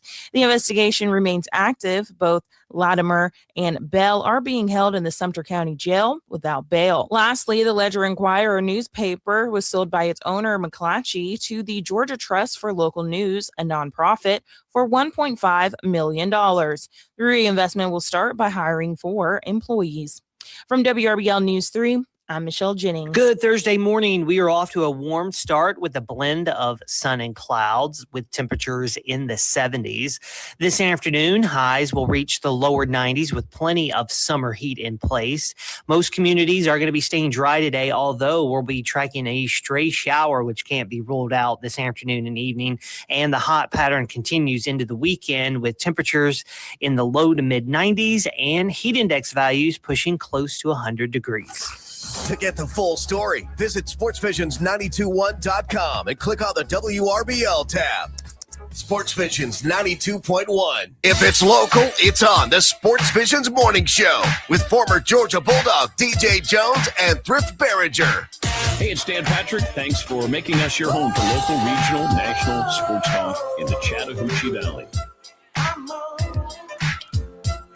Ladies and gentlemen, boys and girls, he stands 6 feet, 1 inch, 260 pounds. Jack Patterson. Good morning, Jack. How you doing, my man? Morning, fellas. What's good? Hey, man, it's everything is everything. And just a world, it's your world. I'm just a squirrel trying to get a nut, as they say. You always have some very, very unique ways to describe what's going on, DJ. I love it. Thank you so much. I can't take the credit for it, man. I just been a listener of radio and TV and all those sportscasters over the years, man. So I just got it all in that little tank upstairs, man. Listen, hey, man, did you get a kick out of Roger? And again, I know you've had many opportunities and many conversations with Roger, but doesn't get any better than that. Man, listen, I loved listening to the last part of that interview, man. And, you know, Roger Beck, man, he's always been about the city. Okay. And, you know, this, you know, the whole situation getting the Lions was about the city. And like I said, I loved it. And like I said, I'm happy for the franchise. I'm happy for the city. And, you know, I can't remember the last time we had a parade downtown for a championship team. Right. So, you know, this is a big deal. And I hope the city shows up and shows out on Saturday for them. Oh, no question about it, Jack. I can't believe I'm saying this. This will be my first parade. I've lived in Columbus for about 12 years now, and we're going to have a parade in downtown Columbus. How exciting is that they're going to have – they showed the parade route. We're going to have a celebration at the pizza place. But this is historic, especially for the city of Columbus. I've witnessed championships before where we didn't have parades. I mean, let's be honest. But we're going to have a parade. And I know that I expect the whole city to try to come out and support. Absolutely, man. Like I said, you know, I'm from here. I live here my entire life. You know, honestly, maybe the last parade, and DJ, you could probably fact check me on this. I feel like the last parade we had for a championship team might have been the 2007 Little League World Series team. That might be the last parade we had for a championship team, which needless to say, a championship parade has been well overdue. And once again, I hope the city shows up for the Lions this weekend because they deserve it. Absolutely, Jack. And just to give you a little bit more of information on the parades, the 2018-19 Carver Tigers boys and girls team won the state championship. There was a parade, obviously, that Sports Visions was able to coordinate. And it was downtown or uptown, as we call it. Also, again, you know, when you talk about the 2007 Carver Tigers state championship football team, also that was a huge parade, again, coordinated at that point in time by Sports Visions. And I can go all the way back to 1997-98 when the Columbus Cottonmouths won the original championship. I was able to coordinate a parade down Broadway and, of course, into the Civic Center. But, yeah, it's been a few. And, you know, I've been around a lot longer than you guys have. So, again, I have history also that because I was actually the coordinator of the parades. And let me tell you something. To do a parade is no easy task. Obviously, you have to get the permits and you have to get the powers that be in the city involved. But I tell you, man, Roger Beck, Corey Black, you know, Damian Daniels, and the entire Columbus Lions football team, I am on board hands down with regards to supporting them and wanting them to have this celebration, because not only does Columbus deserve it, the Columbus Lions earned it. And it's going to be a wang dang doodle of a time, as we say. Absolutely, man. And, you know, once again, it's just an opportunity for, you know, the city to come out and celebrate. We don't get many, there's not many opportunities, okay? Right. And this is a legitimate chance for the city to come together and celebrate. Okay? There's nothing negative about this, okay? The Lions have gone out, they put together a perfect season. They went on the road in I don't want to say a hostile environment, but a tough environment, and got a championship against a team that's played them tough all season long, and they are able to come out with the championship. Like I said, man, there's nothing negative about this. Is an opportunity for the city to come together for something positive and celebrate as one. Yeah, Jack, and I'm hoping, like, we're rooting for the Cleanstones to win the Southern Championship, the River Dragons to win the FPHL Championship, so we can have a T-shirt that says Columbus City of Champions and have everybody's logo. That would be awesome. Let's talk about the Columbus Cleanstones. They're in first place. They have a little bit of a break because of the All-Star break in Major League Baseball, but they're going to be on the road for a 3-game series taking on the Chattanooga Lookouts. And then they're going to be on the road again, taking on the Pensacola Blue Wahoos. They're not back home at Synovus Park until July the 28th, but they have the 12-game homestand, which is going to be incredible. Of course, they get the Monday off. But right now, in the beginning of the second half of the season, taking 5 out of 6 against Birmingham. Talk about what your take is on a Columbus Cleanstones team with a lot of turnover. A lot of great players have moved on to AAA Gwinnett. Absolutely, man. That's the battle that you have to fight in minor league baseball, because, it's at any moment your players can be sent up or sent down or traded or released or whatever the case might be. That's the whole purpose of having, the playoff spots in the league are determined by, who wins the first half of the league and who wins the second half, because you can have a completely different team, from April to August. The makeup of your team can look completely different. As for the here and now, I guarantee you, the Cleanstones probably wish there wasn't an All-Star break, because they were playing some of their best baseball of the year. And now, after such a long stoppage, because the All-Star break, they haven't played since Sunday. Now you have to try to pick that momentum back up, and B, you have to do that on the road against a tough Chattanooga team as well. So, not saying the Cleanstones can't do it, because once again, they've been playing some of their best ball of the year, but it definitely gets harder trying to do that when you're going on the road against one of the toughest teams in the league. Absolutely. Jack, I know that the Cleanstones and the Braves and all the baseball action will get back underway. I know there's one Major League Baseball game tonight, but everybody else gets back going tomorrow to a much needed and a much welcome second half for our local team, our Columbus Cleanstones, so they can get back to their winning ways and fight out and hopefully show up like roses here in the second half, so that they'll have an opportunity for the postseason. Absolutely, man. And that's the goal, because it doesn't feel like it, but there's not a ton of time left in the regular season. Okay. You really have this month in the month of August. Okay. So it doesn't feel like it. Okay. But right around the same time that we're going to be kicking off high school football, we're going to be in the home stretch of the regular season for the Southern League. So, as we get, like I said, as we get ready to kick things off for football, it's going to be, put up or shut up time for the Cleanstones, as, they aim to make that push for the first playoff berth in franchise history. Good deal. Big Jack, let everybody know where they can find you on social media and when we can see you on television again.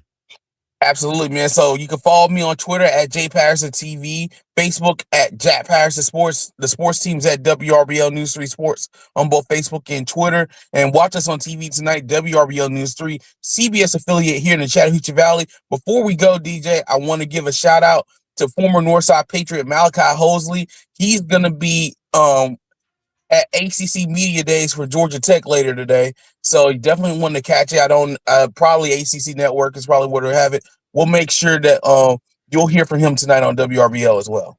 Good deal. Thank you, Big Jack. We appreciate you, man. Have a great rest of your day. Appreciate it, fellas. All right. Jack Patterson, ladies and gentlemen. Hey, let's go ahead and take a break. You're watching Facebook Live as well as YouTube, and you're listening to WLTC HD2 Sports Visions 921. We are your hometown sports guys.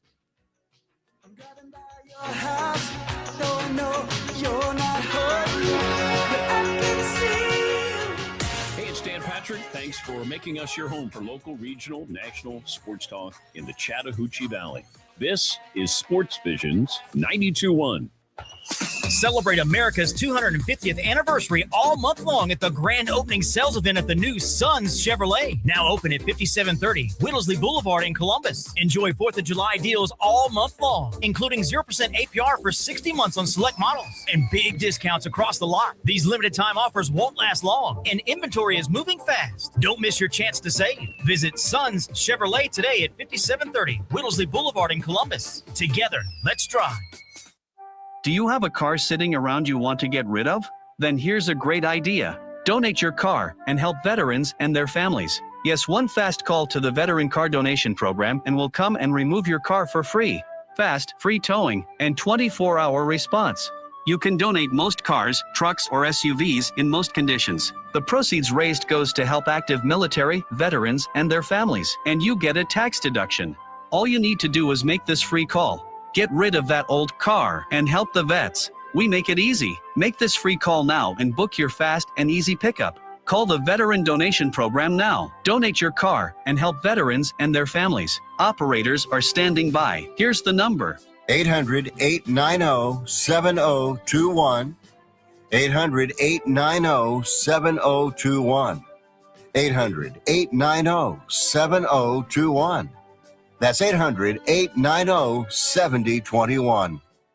Let's have some straight talk. Are you sick of being trapped in a title pawn or just need a loan? Call 1-800-NEW-RATE. If you're in a title pawn trap, we can get you out. We save you thousands in interest. We lower your payments, possibly cut your payments in half, and you get up to $1,000 in extra cash. That's $1,000 extra cash. And your first payment's not due for up to 45 days. Call 1-800-NEW-RATE at 1-800-899-6669. It's fast, it's easy, and you can get approved right over the phone and get your check today. Do you need to pay off that high interest title pawn loan? Then call right now to 1-800-899-6669. Call 1-800-NEW-RATE at 1-800-899-6669. Did I mention you can get up to $1,000 in extra cash? That's 1-800-NEW-RATE. Get approved right over the phone and get your check today. Call now to 1-800-899-6669. Motors Acceptance Corporation. Doing business as 1-800-NEW-RATE. Georgia Installment Lender License. NMLS number 1943997. Straight Talk Wireless presents Pickup Truck Wisdom. If you're only good to your new friends, you're not going to have any old ones. Straight Talk gets it. That's why new and existing customers get free 5G phones on Verizon's 5G network. Pretty simple, really. You keep good people by being good people. Find us at straighttalk.com and Walmart. Straight Talk Wireless. Straightforward. Always. Taxes and fees apply. Plan purchase required for free phone offers. Copyright 2026 Verizon. You're waking up with a Sports Visions morning show on Sports Visions 92.1. Now back to former Green Bay Packer DJ Jones and Thrift Barringer. This is the Sports Visions morning show. Let's do this. Sports Visions 92.1. Look what you're doing to me. Welcome back to the Sports Visions morning show. It's a Throwback Thursday. DJ Jones and Richard Holdridge in the building, broadcasting from the PNB studios in beautiful Midtown Columbus, Georgia. Big shout out to, of course, Jack Patterson with WRBL.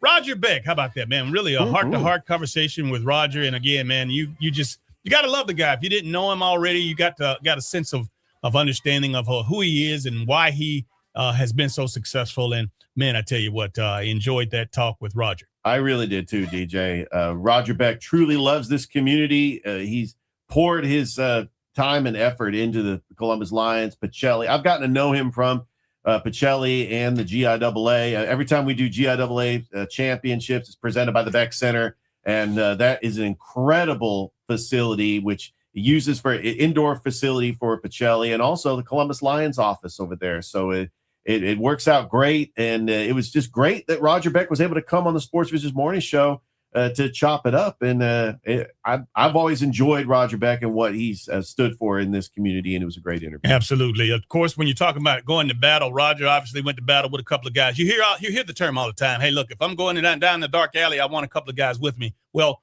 Roger went down into that dark alley with a couple of guys, and Corey Black was one of them, and of course, Damian Daniel was the other. His head coach and his general manager. These guys, he didn't have to watch.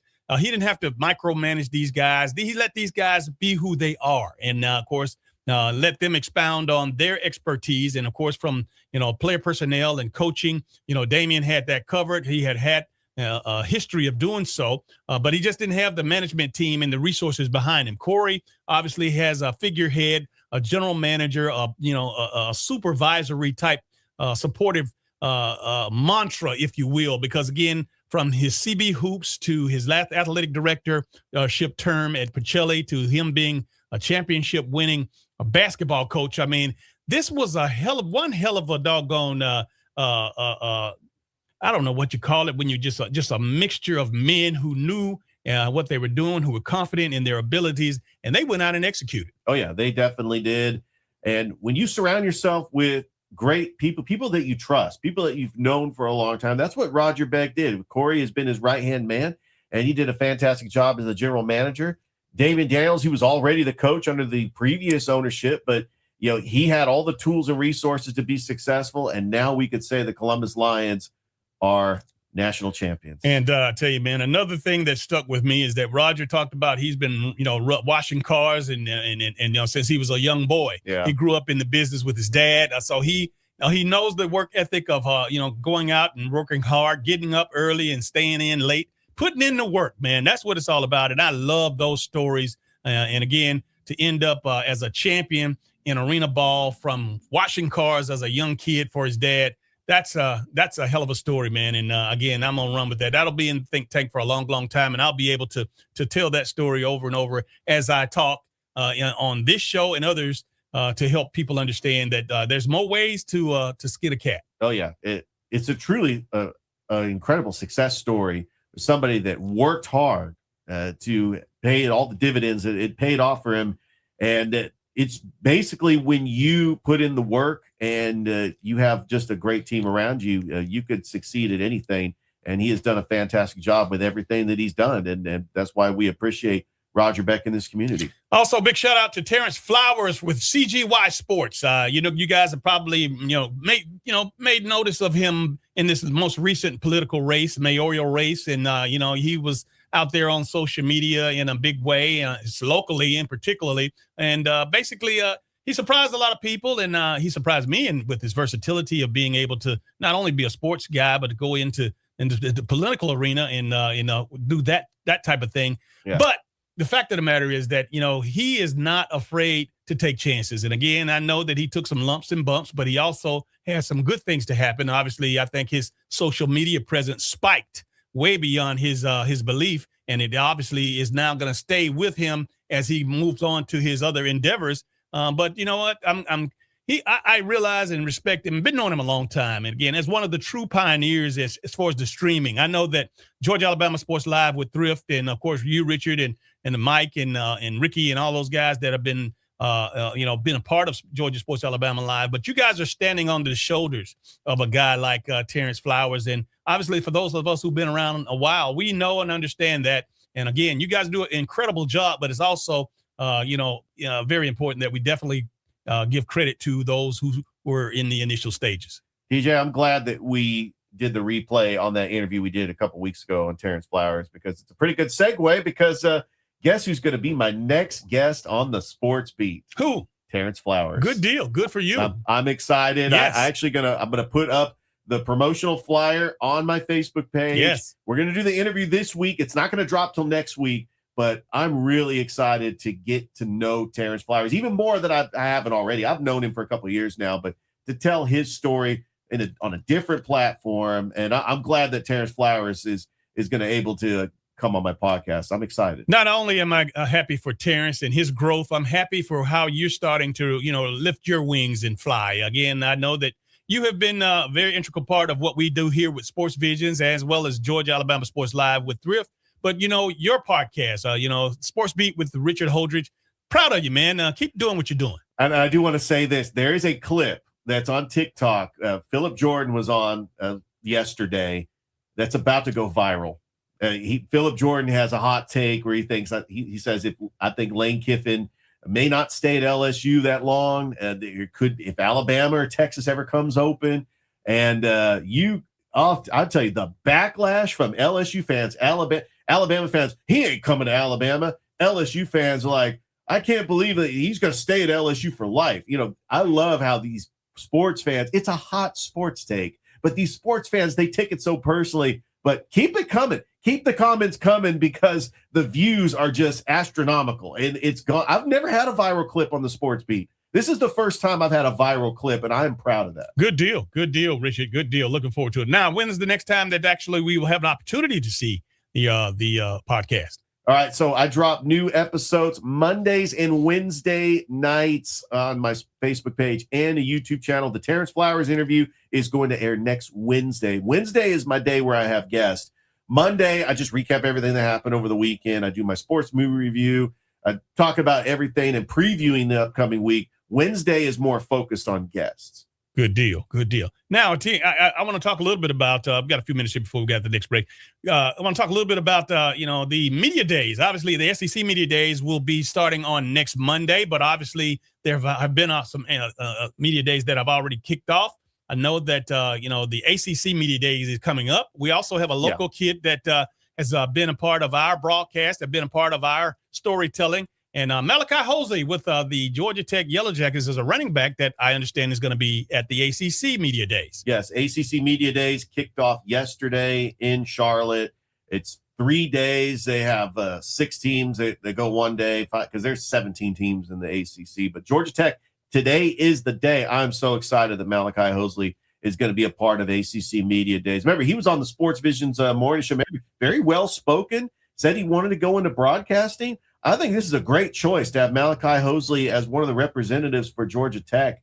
My big question, Georgia Tech, which is projected to be a bowl team, go 8-4.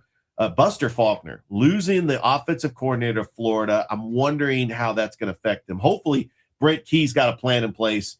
They open up against Colorado. Coach Prime is returning to Atlanta. How about that? Colorado at Georgia Tech at Bobby Dodd. You don't think people are going to be like wearing their Falcons, Deion Sanders jerseys or Braves jersey? That's the story right there, that Coach Prime is returning to Atlanta. Well, you know what? I hope that it's going to be the story because, again, a lot of people are not as excited about Coach Prime in Colorado as he once was when he was going there. Well, actually, when he, a couple of years ago. But, yeah, I'm going to be excited. I can't wait for Coach Prime to come down to Georgia Tech. Hey, look, without further ado, let's go ahead and welcome our next guest. His name is Nubyjas Wilborn, and he is one busy man. Good morning, sir. Hey, what's going on, man? How y'all doing? Great day to be alive, man.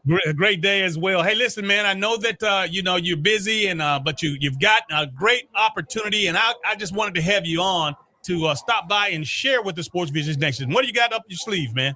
Oh, man, looking forward to it. Getting my friend D. Orlando Ledbetter, Hall of Famer of several Hall of Fames. One of my OG mentors, Falcons beat writer, who has started his own website, Bowtie Sports, and going to be doing some NFL power rankings with him. Think we're going to get into some podcasting, and we're going to try it out, man. We're going to, take the independent road and see where it takes us, man. Covering the NFL. Yes, sir. I know you're a busy man. Where you're actually in the airport, right? Yes, sir. Yes, sir. Headed to Chicago to cover some AAU. Actually, big weekend for Recruit Look. It is an independent AAU circuit. We have about 120 players that are D1 players that are going to be exhibiting their talents over this weekend. Bunch of D2 guys as well. A lot of talented players. Really one of the better leagues out there when it comes to the non-sneaker circuit that are putting guys into the pros. One of our alumni, Keaton Wagler, recently got drafted. Tyrese Halliburton played in our league. So, yeah, we've had some pretty good players and talent in that league over the years. Good deal, man. You're having some fun. I tell you, man, while you're going to Chicago, are you going to have an opportunity to go out and see the Obama Center? I'm going to try to, man. I'm at least going to ride by it. I'm at least going to ride by it. I don't know if you can get in, but I got to see it, man. It is interesting. We look at Obama now, and I think we look at him through a different lens. And I hope that we don't lose the sight of the hope that man brought and the time in which he came in and how we felt around the world. I still remember working at Clark Atlanta that as he was getting elected, and I can still remember the Jeezy song, "My president is black, my Lambo is blue," and everybody's just riding around and just it felt such a hopeful time, man. It felt like we could do anything and we could be anything. And right. You know, some people don't like that, DJ. But yeah, man, I heard y'all talk about Georgia Tech earlier, man. I'm very intrigued by what they have going on. I think they might be a little better than people think.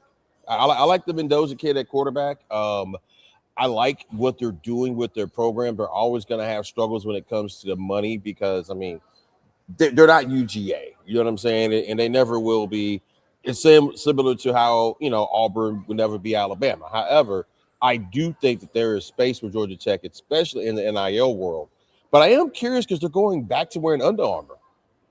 Yeah. Tell me that. Explain to me what happened on that deal. Yeah, I'm still trying to figure it out. I think they're going to be the big flagship school for Under Armour other than Maryland, where obviously Under Armour got its start with Kevin Plank. But I think that Georgia Tech will be an anchor program for them, which their football uniforms will look fine. I'm very curious to see how to impact basketball, considering that most places are going away from Under Armour. They left Adidas, where Penn State recently left Nike to go to Adidas. Tech left Adidas to go to Under Armour. So maybe Under Armour dropped the bag, but also that's the other part of this with Tech. Tech has to get creative to make money. They have to get creative. They have to, for instance, that's why last year they played the game against UGA at the Dome to make money because they need every penny. Even though Georgia Tech, the school, has a lot of big money alumni, the old fancy engineering school there. Historically, they have not given as much to sports. We'll see what happens with them getting a new president, but I'm fascinated with Tech, man.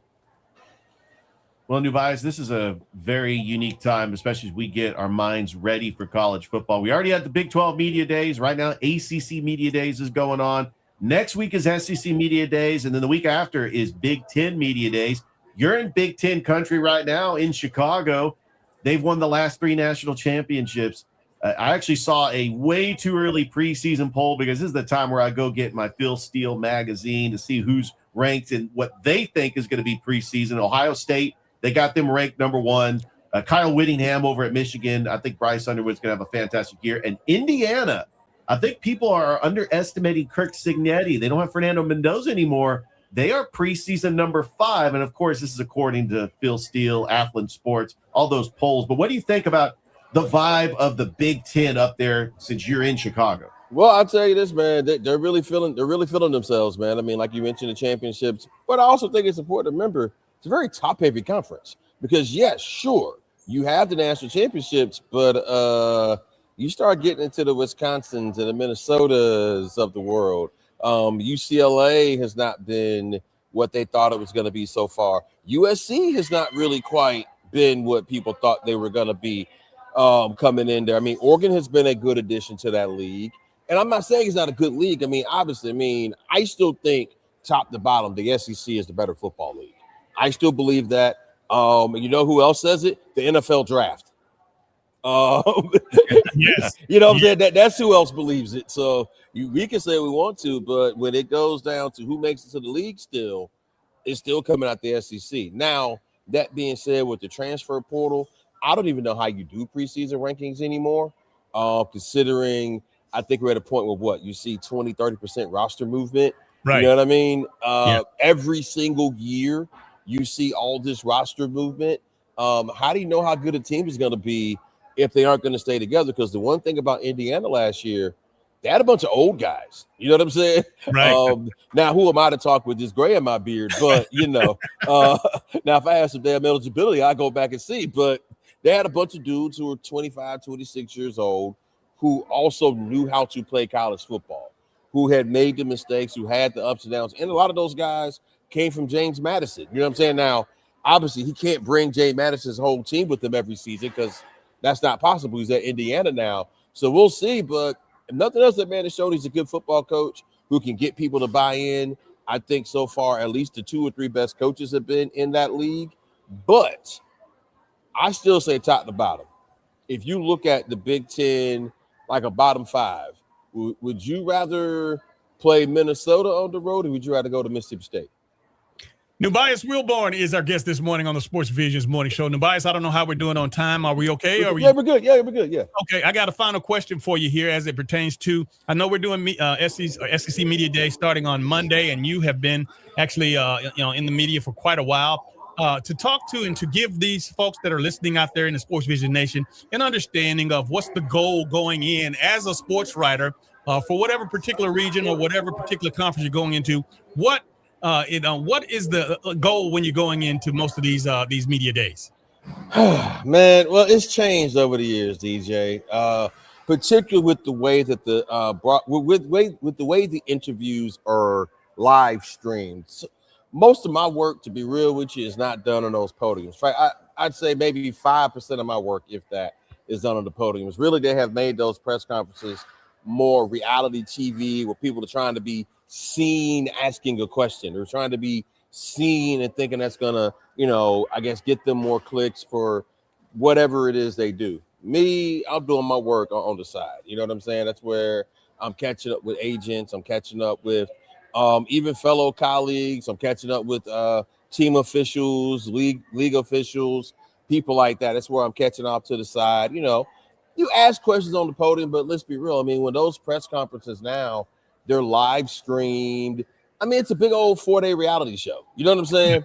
Hosted by Paul Feinbaum and them. But to me, it's more like a reunion. It's more getting together, connecting with people. So my goal is to build as many sources as possible, build the types of things that can lead towards features.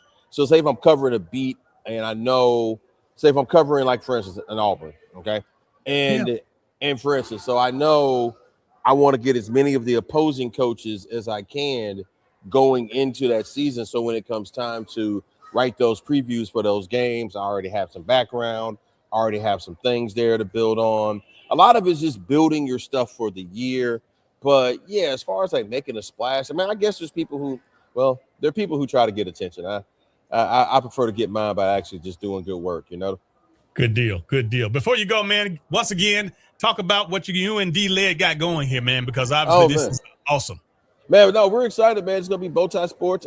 There is a free portion of the site. There's also a subscription portion. We're going to be doing podcasts. Again, a lot of this is going to build on the Orlando Ledbetter's. I mean, Jesus, I'm not even going to age the man and how long he's been covering that league. I mean, he darn near covered DJ as a player, so you know what I'm saying? But seriously, D-Led's been around it for a long time. He knows the game. He understands ball. And what I hope to bring is with my energy, my reporting, having worked at places like Newsweek, Sports Illustrated, AL.com, Pittsburgh Post-Gazette, bringing my experience, the new age, the old age, all the things, and just try to do good reporting, man. It's going to be rooted in reporting. It's going to be rooted in the truth, telling people what's going on with these teams, holding these leagues and these teams accountable, but also informing the fans and having fun. Because that's the other thing, too. Sports should be fun. And so we're going to have a good time. We're going to tell the truth. We may make Falcons fans upset, but hey, if you're a Falcon fan, you want to keep fussing at D-Led, go over to Bowtie Sports. He is there. He is writing the same things he's been writing. He is going to tell you how he feels. So if you want to fuss at him, we got a subscription for you. Good deal. Hey, man, listen, thank you so much and safe travels, man. Have a great rest of your morning. Thank you. Yes, sir. We'll talk soon.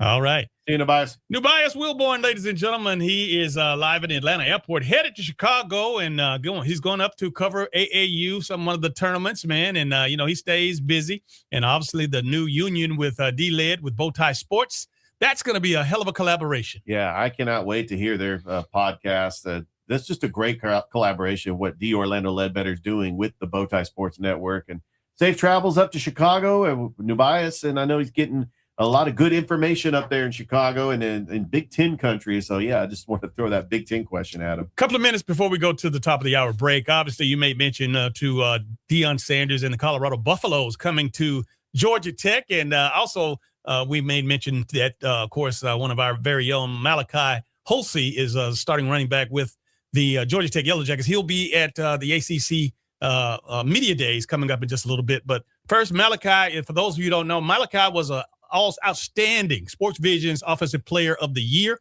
with the Northside Patriots here several years back.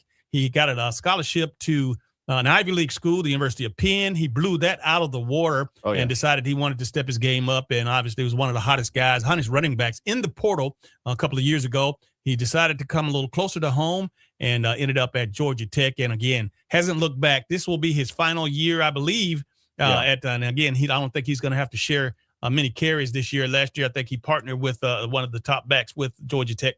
But Malachi, like you said, a well-spoken guy, a guy who's been on this show many, even been in the studio with us. And I've had several conversations since that time. This young man, he gets it. He gets up early. Whether it's going to treatment, going to class. But every time I talk to him, he's on a schedule. He is serious about taking care of his business. He's serious about his education, and he's serious about getting better as a player. Yeah, truly a great family. I had the privilege of calling Malachi Hosley in the second round of the Northside playoff game against Warner Robins when he really came on the scene and was just an electric running back. Also, his sister Michaela over at Pacelli. Just a good guy that has got a good head on his shoulders, that's comfortable being in front of the camera. That's why I think it's fitting that he's going to be part of ACC Media Days. I tell you what, DJ, when I got my college football magazine, because we got Phil Steele, I also have Athlon. I like having different ones. I turned to the page for Georgia Tech, and I saw Malachi Hosley on the cover, and I'm like, yeah, there we go. You got Phil Steele right there. I actually have Athlon as well. But Malachi Hosley's on the cover, and I'm like, this is awesome that they featured Malachi Hosley on Georgia Tech's page. So that's pretty cool. It is pretty cool, man. I tell you what. Hey, let's do this. Let's take a short break. When we come back, we're going to have an opportunity to talk to another one of our outstanding student athletes. He is a 3-sport star, believe it or not. Baseball, basketball, and, of course, football. Oh, yeah. TJ Woodson will be here with us on the other side. Don't go anywhere. Tell a friend to tell a friend to tune in to the Sports Visions morning show on Facebook. Listen to it on the radio on 92.1. TJ Woodson is on deck. You're watching Facebook Live as well as YouTube, and you're listening to WLTC HD2, Sports Visions 921. This is the Sports Visions morning show.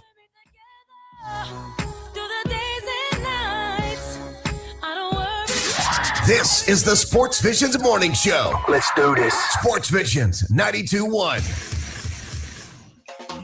Glory's Furniture Express, your express way to saving. Did you know that Gory's Furniture Express sells rugs? They do, and they have all colors and sizes for every room in your home. You can get a 5x8, an 8x10, and even room size 12x15, and they've got hundreds to choose from. And that's only at Gory's Furniture. You're going to love this place. Alabama Highway 169 in Opelika.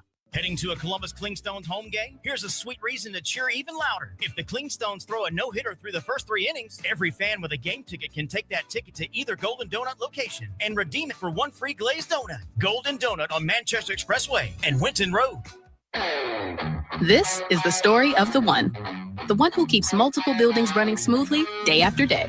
Plumbing that flows, HVAC that hums, cleaning supplies that keep surfaces sparkling. That's why she counts on Grainger. With easy reordering online and 24/7 support, Grainger helps her keep the products she needs on hand. So shelves stay stocked and buildings stay ready. Call 1-800-GRAINGER, click Grainger.com, or just stop by. Grainger, for the ones who get it done. What do parents think of back to school at Staples, where supplies start at just 25 cents? Staples has the latest laptops with up to 40% savings. I may hug the cashier. So embarrassing. It's the most wonderful time of the year. It's a wonderful time at Staples with up to 40% off select tech. Staples. That was easy. Visit Staples today or shop online and in the app. Ends 9/12. Exclusions apply. Joey from Vermont, a farmer trying to get through the winter. Adriana from South Carolina, a single mother living paycheck to paycheck. Liam from Ohio, an injured father struggling to provide for his family. Hi, I'm Shanola Hampton, and I support the Feeding America network of food banks because they help provide over 6 billion meals to people in need each year. Learn more at feedingamerica.org. I love playing sports. especially for my school. And that's because school sports are special. It's where it's safe to fail. It's where we're taught resilience, where our fear becomes confidence. It's where we learn to get back up after every fall. School sports are where 7.8 million students go from I can't to I can. This message presented by the GHSA and the Georgia Athletic Directors Association. This message is from the U.S. Department of Veterans Affairs. Veterans, do you have a copy of your DD-214? A DD-214 is a DoD certificate of retirement, separation, or discharge from active duty. It verifies your eligibility for benefits and services. The fastest way to request a copy is through the National Archives and Records Administration at archives.gov. Get the benefits you've earned. WLTC HD2 Casita and W221DP Columbus. You're listening to the Sports Visions Morning Show. Sports Visions 92.1, the only live and local sports morning show. It's the Sports Visions Morning Show with Chattahoochee Valley Sports Hall of Famer DJ Jones and Thrift Barringer on Sports Visions 92.1. TJ Hudson. Good morning, TJ. Good morning. How you doing? I'm doing great. Wonderful, wonderful. Thank you for joining us and helping us wake up on the Sports Visions Morning Show, man. Listen, we're excited about your career. We've been knowing about you for quite some time. Of course, you're the former middle school player of the year from Richards from a few years ago. But since that time, man, you have really grown on and off the court, on and off the field. And we just want you to check in because we got a lot of fans, a lot of relatives, a lot of people that keep up with you and that are rooting for you. And just wanted to kind of talk through this year and how the success has come your way. And, of course, talk about your summer experience because obviously on that basketball circuit, man, you're doing well as well. But let's just start off the top. You know, you're a state champion. You were a receiver, an integral part of the George Washington Carver Tigers state championship team. And, again, let's talk about that experience, TJ. Did you feel coming into the season that you guys had a shot with a brand-new coach, right there when he first reported in those summer practices? Did you have any idea or any inkling that you guys had a shot at winning the state championship? Well, man, coming in, I didn't play my 9th grade year, so coming back my 10th grade year, I had to just gain more confidence. And just, the guys that were around me, they've been around me my whole life. We all kind of grew up together on the same teams and stuff when we were younger. So I knew that the team we had coming back, we had a lot of talent.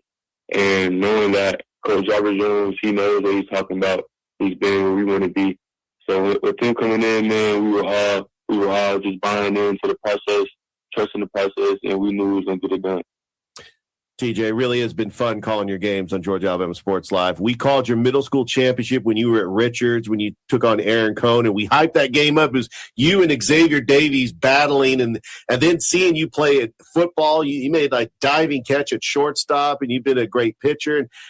But we know about your basketball skills. I have to ask you, what other sports do you play, and would Carver allow you to play those sports? Well, man, right now, I just play football, basketball, and baseball. But, middle school, I won 2 championships in soccer. But, I won a championship.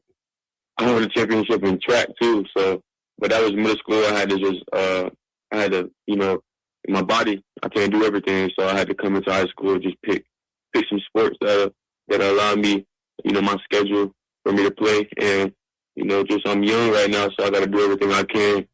Because one day, I'm going to be like my dad, can't do nothing. So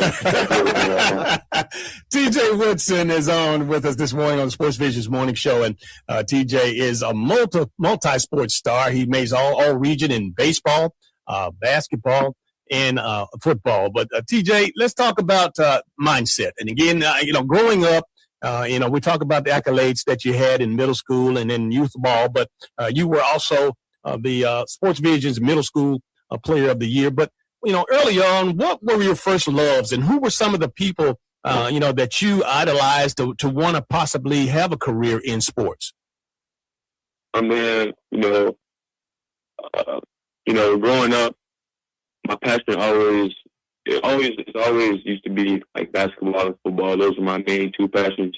And then later on, playing baseball and different sports, but it's always been basketball and football. my whole life really. And just my dad always been there. He always been on my side. He's always supporting me with everything. Man, I just, always growing up, I just want to do it for him, for basketball, especially because I know that's his favorite sport. So, basketball has always been my passion, and just my dad always being there, man, it just gave me more motivation just to keep going. I admire your mom and dad. They both have been tremendous in your life, and I want you to expound a little bit more on how much they mean to you as far as, keeping you motivated to drive and to be great. Both your mom and dad, again, talk about how important it is for them and how grateful you are for their support. My parents, man, they really all I got right now, man. Just growing up, they always got me to practices when they got off work. As soon as they get off work, they got to come pick me up from school and take me to practice, man. So just, sometimes I can think, man, I'm really blessed. There's a lot of kids out here who don't have the abilities I have, and my dad is such a blessing. He takes me to practice, but also takes other people to practice that don't have the dad in their life to do it. So sometimes I just sit back and just, think that I have a dad in my life. It's just a blessing. A lot of people don't. And just my mom, man, she works so hard. She does so much, and just, being able to do it for them, being able to give back to them one day, it just makes me keep going, man. I'm just grateful for them both. TJ, you're entering your junior year, and you've already won a state championship in football. As you get prepared for the football season, then you carry over to basketball season, and then baseball season. You've had success in all three sports.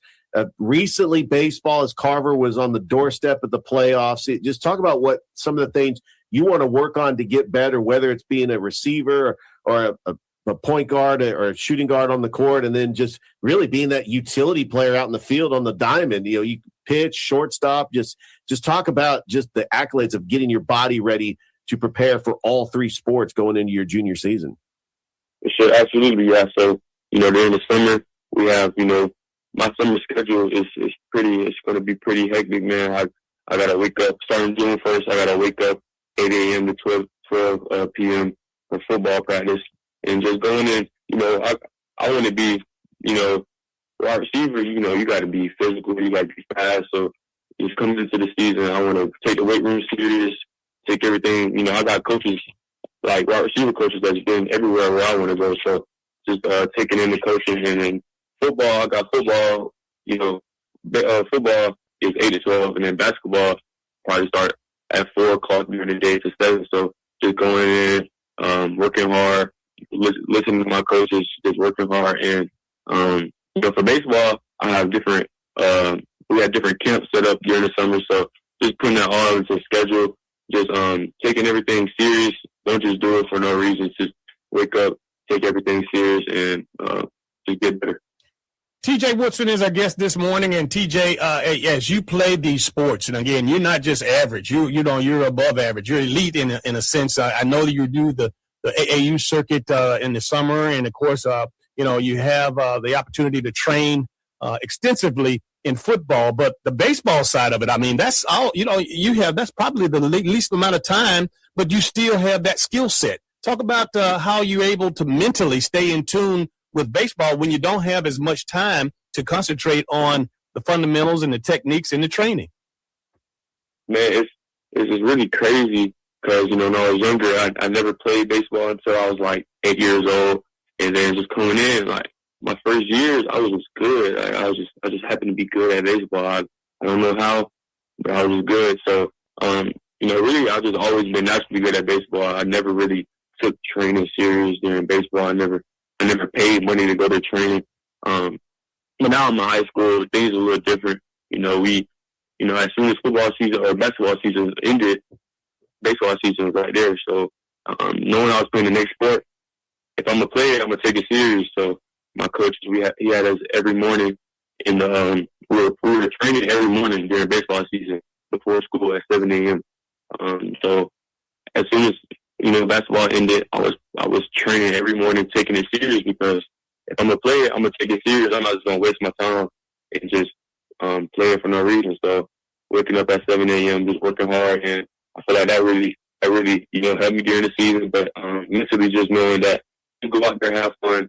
And that really took me far. TJ, one thing I was really impressed with is you played in the state championship for Carver, and then you turned around the next day and played in the opener for basketball and played at a high level too. What was that like, having to go from playing a football game, turning around the next day and playing in the basketball game? It really, I wouldn't say it was hard, because during the week or during football season, I always used to push time in to play basketball, just do some drills, get a lot of shots up. So knowing the athlete I am, knowing the mindset I have, coming off the football field, I was ready to play, man. I was ready to play basketball. I was excited. So during the first game, I just went out there knowing that I'm better than these kids. Just because I was playing football don't mean nothing. So came out there on the basketball court, did what I had to do. TJ Woodson, ladies and gentlemen, we're having fun with him this morning. And TJ, I got to ask you this question. I don't know if you've ever been asked this question before, but of being a star in all three sports, what's the most excited that you get? Is it hitting a home run?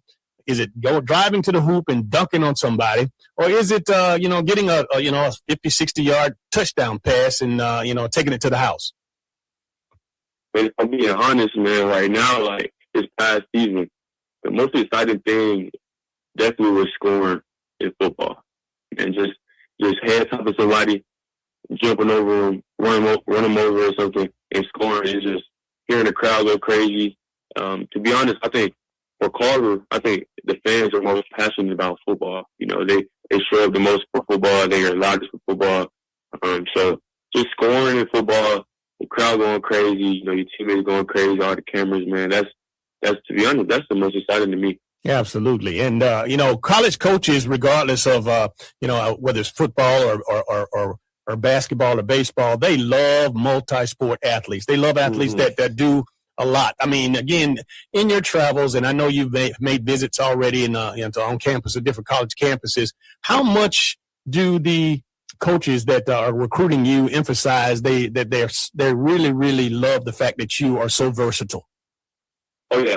So I think every coach who I've talked to, they've always mentioned how they love that I play all sports. My coaches, my Carver coaches always tell them how I'm good at football, good at baseball, and they just every time they say it, they love it. I was talking to Louisville coach Deion Branch, and we were talking in the room. He offered me in football, and he was just talking to me about how they have a star going to the NBA, Michael Brown from Louisville. He plays basketball. He was just telling me how Louisville has a great program in both sports. Baseball, I wouldn't. They don't really talk about much, but it's definitely football and basketball. They always talk about. And coaches, he was just telling me how just to think about playing both in college. But he just tells me that they love to see me play different sports and just how versatile I am.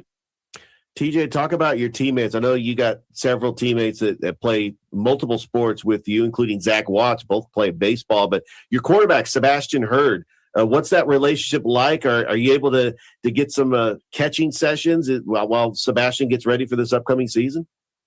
Absolutely. During school year, I wouldn't say every day, but almost every day during the school, we have 7th period. In our 7th period, we have weight training and we go to the field. So every day during school, my last class of the day, me and him will go to the field with Marte, a couple other wide receivers. We just go out there, we'll throw, and we just get ready for the season. TJ, talk about the summer schedule that you have. More importantly, let's talk about the basketball circuit, because you get the pleasure of traveling with an elite program. Tell us who the program is ran by and some of the stops that you've made along the way. So far, I play for Anthony Edwards, his travel ball team, Anthony Edwards 5. And some of the places we've gone, we just went to Chicago, Indiana, we went to Los Angeles, California. We have Texas next, and then we have South Carolina. So. Awesome. And I know, over back during the football season, I had the pleasure of seeing you up into Athens, but I know that you have been to multiple campuses around the SEC. So what are some of those stops have been? I visited Georgia, I've been to Alabama, Kentucky, and Florida. Good stuff, man. Listen, we talk a lot about what you do on the field, but a lot of people might not necessarily know how, obviously, with all of that going on in that busy schedule, you still prioritize your academics. Talk about how you're able to do that and what motivates you to get into the books, because obviously I know that your parents are there, and I know that they strive to make you understand that you're going to need get your academics. But you personally, coming from you, I want you to talk to the Sportsvisions Nation and let them know, how serious you take your academics. Absolutely, man. I know that one day the ball is going to start bouncing. I'm not going to be able to catch every pass, and I'm not going to be able to pitch anymore.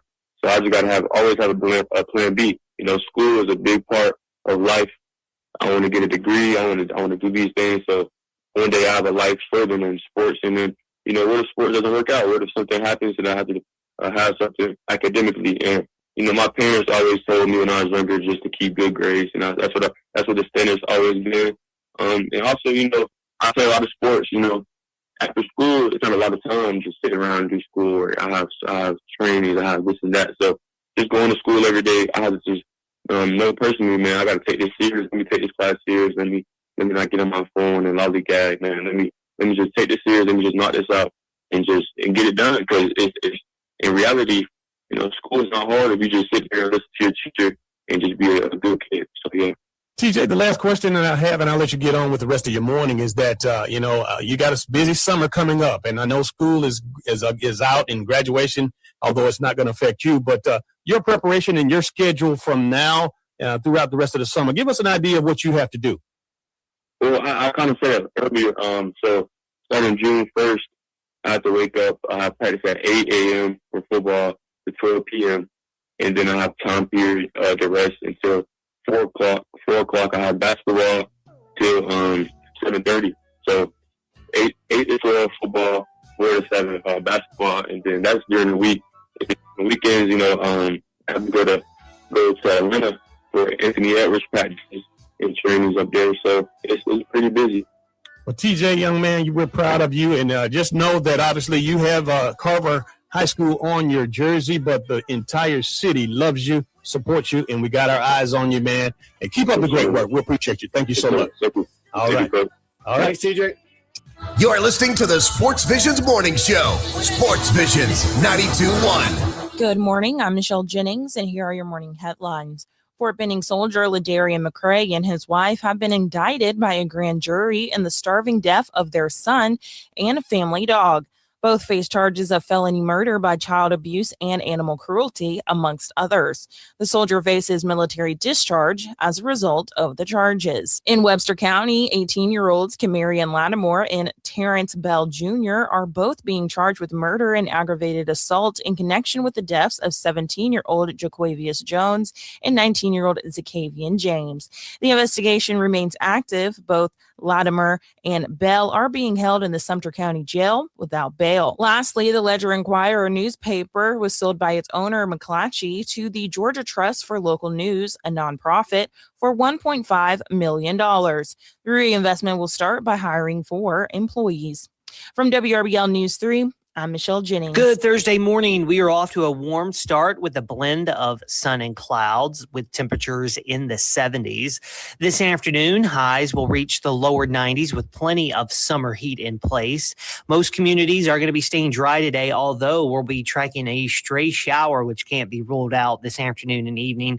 And the hot pattern continues into the weekend with temperatures in the low to mid 90s and heat index values pushing close to 100 degrees. To get the full story, visit sportsvisions921.com and click on the WRBL tab. Sportsvisions 92.1. Order for Jennifer C. Is this my double shot, double cream, double froth, double pump, double whip, double sleeve? Yeah. Can you handle that much caffeine? Did you know Discover automatically doubles all the cash back you've earned at the end of your first year? Oh, really? That's great. Seriously, did you know Discover automatically doubles all the cash back you've earned at the end of your first year? Yeah, you just said that. Did you say I just said that? Yeah, I'm cutting you off. I can't have any more? Why not? You earn, we match. Discover Cashback Match. See terms at discover.com/creditcard. Here's my friend Mike Gaiman, the president and CEO of Valley Rescue Mission. The mission's been around for over 64 years, Bear. And some people know the mission because we are like a soup kitchen. We feed hungry people every day at 3 o'clock. We have homeless folks that come in and get a hot meal. Or they may know us because they make a donation to one of our stores so that we can resell those products to help our program. But the one thing that some people don't know is what we have as far as drug addiction recovery. We have 60 men and 20 women who are in our drug addiction recovery program. And that's a 9 to 10 month program. If you are out in the private sector trying to get in residence drug addiction program, it costs you about $6,000 a month because of donations, because of people who give to us. Because of that, we are able to have 80 men and women in our program, and the cost is zero to them. To find out everything you need to know about Valley Rescue Mission, visit valleyrescuemission.org. At Golden Donuts, their dedicated team rises before dawn each day to handcraft their signature donuts using time-honored recipes and the finest ingredients. Be sure to try their daily special, where you can get 2 glazed donuts, a small coffee, or small soft drink for just $3.50. And inquire today about Golden Donuts catering.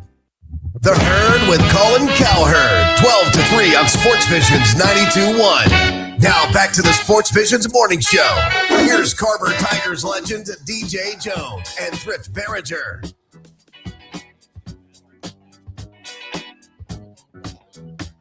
Welcome back to the Sports Visions Morning Show. DJ Jones and Richard Holdridge in the building.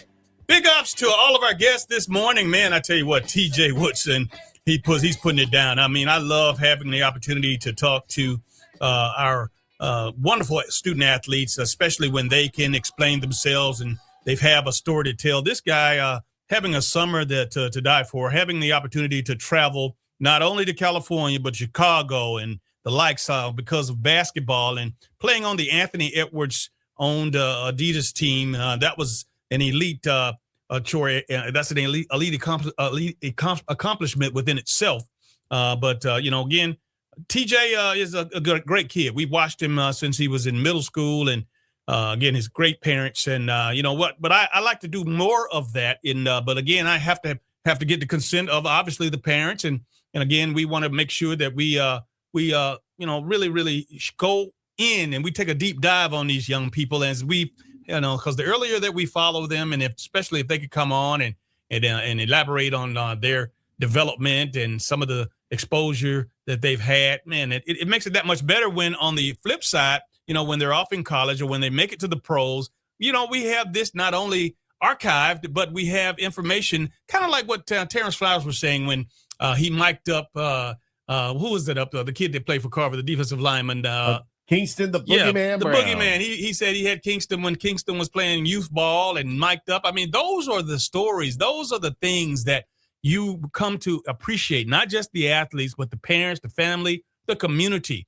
Years later, when these players and these young athletes, student athletes, become the stars that they will be. Yeah, we really appreciate TJ Woodson for coming on the Sports Visions Morning Show and telling his story. And he truly is a physically gifted athlete, all region in football, basketball, and baseball. That's not easy to do. And I know he's had a busy summer, whether it's basketball practice, football practice. I know he's getting ready for football season, still training up on basketball and baseball as well. But the one impressive thing, I shouldn't be impressed, but I am blown away when I witness something that's like great. And I make an announcement about it. The day after the Carver State Championship against Hayfield Charter, Carver just won the championship. Right. TJ Woodson had a big, significant impact in that game. He turns around the next day, and he is in the starting lineup for the Carver basketball opener.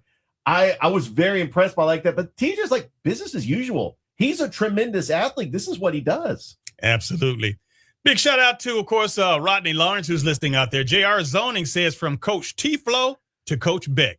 Now, that's a great lineup in itself. He says community people at their best. And we appreciate you. Thank you so much, JR Zoning. Stanley Crowell, as always, we appreciate you. Bobby Brown says good stuff. I know we appreciate you, Bobby, for listening. And of appreciate course, you. And Ricky Rogers says good morning. We also want to make sure that all of our folks in the front row of the Sports Visions Morning Show, you guys obviously, you got to share this information, man, because I know that you guys have, 5-10 friends that are just as involved or just as, into sports as you are. And I know sometimes you like to have one up on them when you guys are having that conversation. You know how your guys get around the guys and gals, get around the water cooler at work, or you sit around, the table at a cookout or a barbecue or around the pool, and you're talking sports and everybody's flexing, and no one wants to be left out. No, everybody wants to be up. And you know what? The major players usually are the ones that bring the best information and the information that nobody else knows about. Exactly. I love those sports conversations with like-minded guys who just love to talk sports, and we get a little sports trivia going. And I tell you what, that's my strength. But you do have those battles with who knows more about. There are certain topics where I personally think I know more about that topic than anybody. But then there's topics that are other people's strengths. And I love just having those conversations, and it's good camaraderie. Richie, I'd love to see you around the pool or around at the barbecue, man. And again, the guys are, just kind of playing cards or playing pool or whatever they're doing in the pool.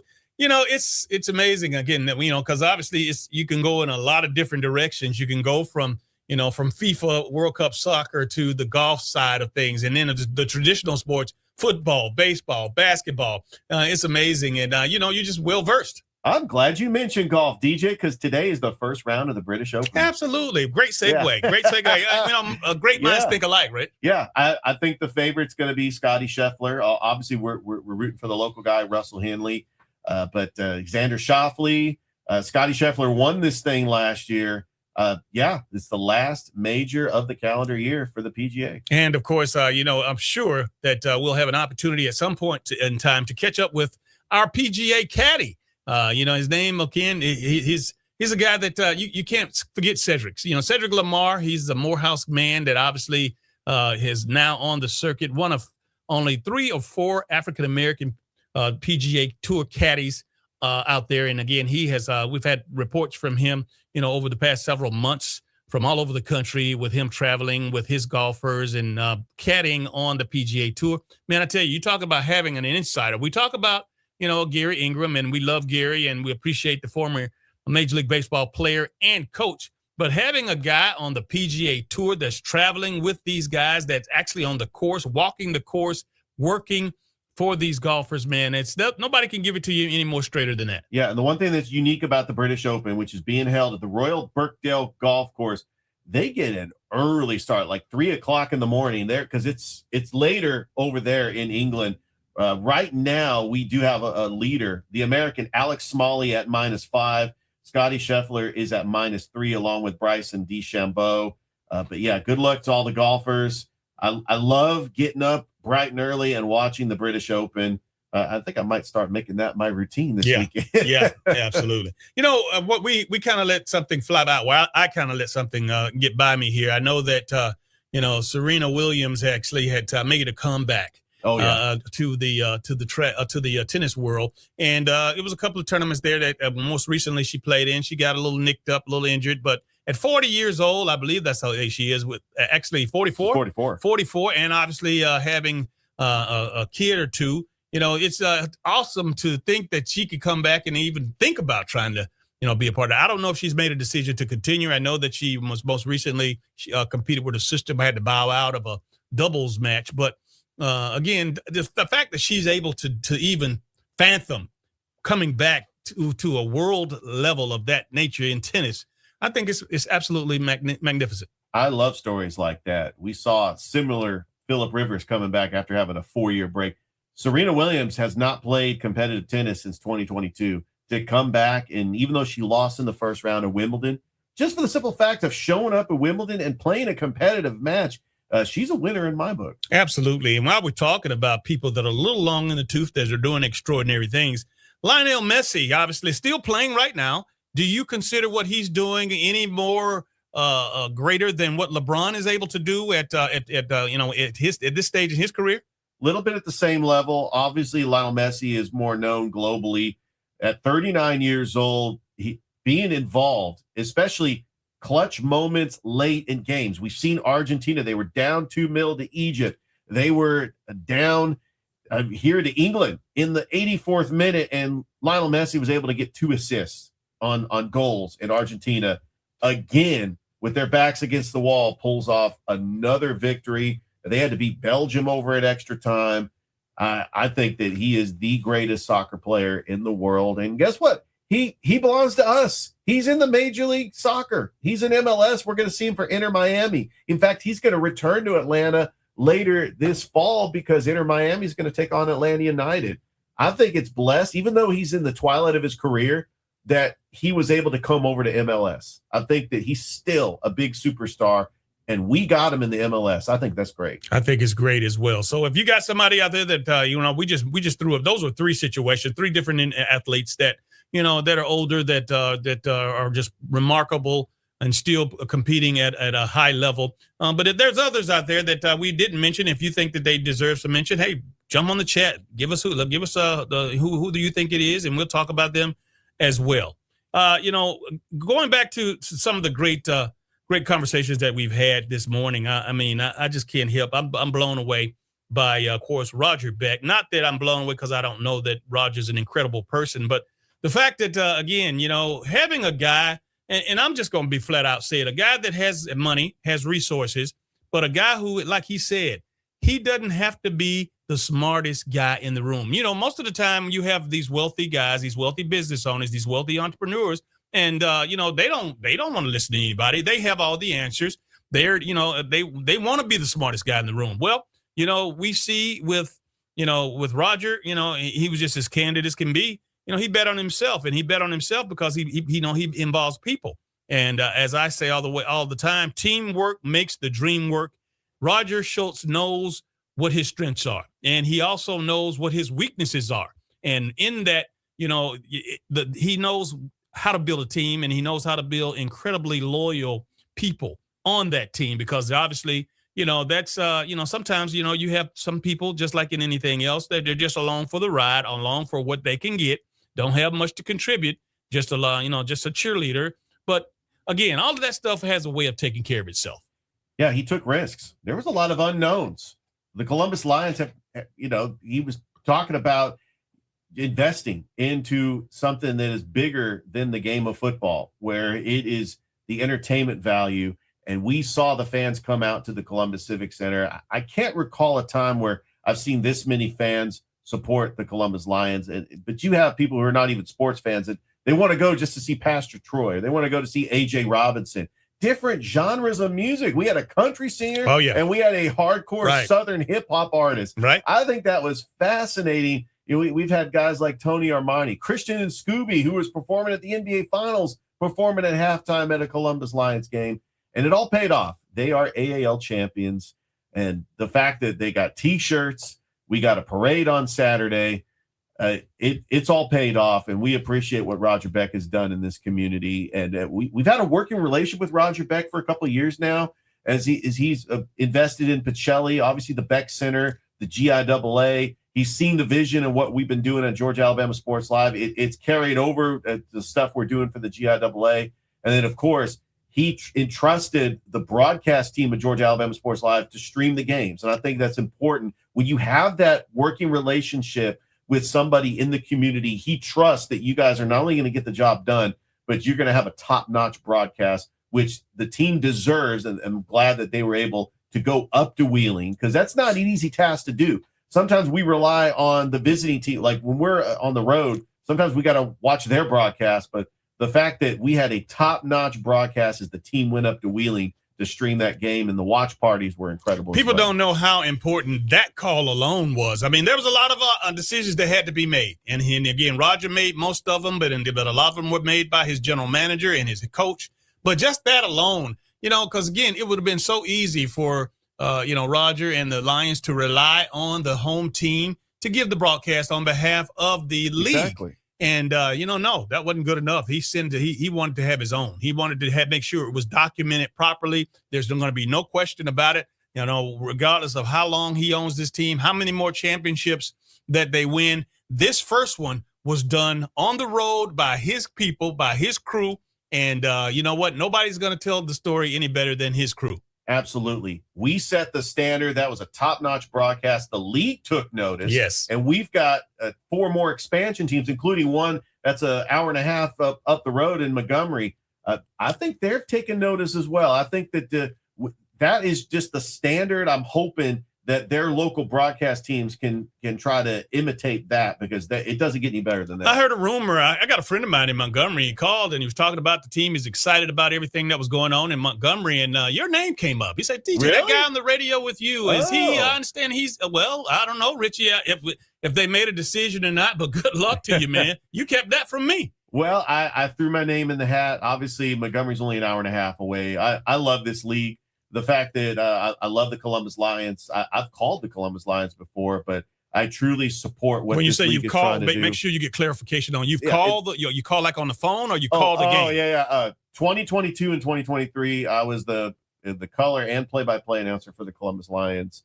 I've stepped away from that because, doing other things, but I miss it, and I put my name in the hat for play-by-play announcer for the Montgomery Catfish. And don't get it twisted. Obviously, Roger Beck just bought the team this year. So this is the first season. So, the team has been around for many, many years. If you listen to by the way, the interview with Roger, can you share with them how they can listen if they missed it? Absolutely, DJ. You can catch it as replay on our Facebook page, YouTube channel. You can also listen to it commercial-free on Apple and Spotify. I'll try to get it up later this afternoon. We were talking, and Roger had gone over, and he was coming in after the fact. After he bought the team, there was a lot of speculations, a lot of talk. The only thing that was a holdover was the coach that he kept, and Damian Daniels. There was no doubt about it that Damian was the coach, the guy for the job. Sometimes coaches can only take you so far, especially when they can't make decisions on the budget as far as resources that you need, uniforms and practice time, practice space, facilities, and that type of thing. And even, ability to house players, because these players, a lot of these players that are playing, they don't live, they're not natives of Columbus. You have some that are, a few that are, but you have to have sponsorships for housing so that you can do that. And I know that because obviously, as I mentioned to Roger and talking about the differences in success and not so successful, is that, in addition to being able to be a person, an owner that knows the fabric of the community, that has all the resources, that know the people and the major players in the city. I work for a guy by the name of Ed Randall, who brought the Columbus War Dogs to town. He and a partner of his, Mike Salmon, Mike Salmon is now in part the part owner, and he runs the arena of the indoor team in Athens. So you're hearing a lot about this new indoor team in Athens with, so a lot of the former great football players that Jerome Bettis and the likes. Pollock. Yeah, David Pollock. So that team, but Mike Salmon was the guy who's here, was the president. I was the vice president of football operations. Mike Salmon was partners with Ed Randall, and again, neither one of those guys were from Columbus, but those were the top guys, and they had they didn't have the relationships, and obviously we had a lot of things that just couldn't happen. As great as I think that I was, by being added to that staff, I didn't write the checks, and I didn't have the relationships with the business community, but that makes a difference when you're one of the players, when you're an entrepreneur, you're the business owner.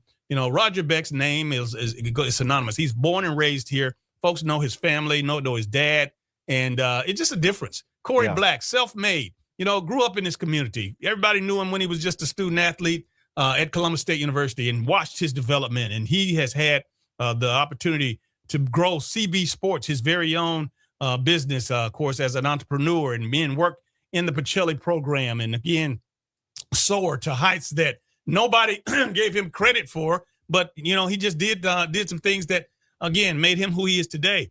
Damian Daniels, a player, a great player, one of the greatest players in arena football. It was just a lot of factors, man.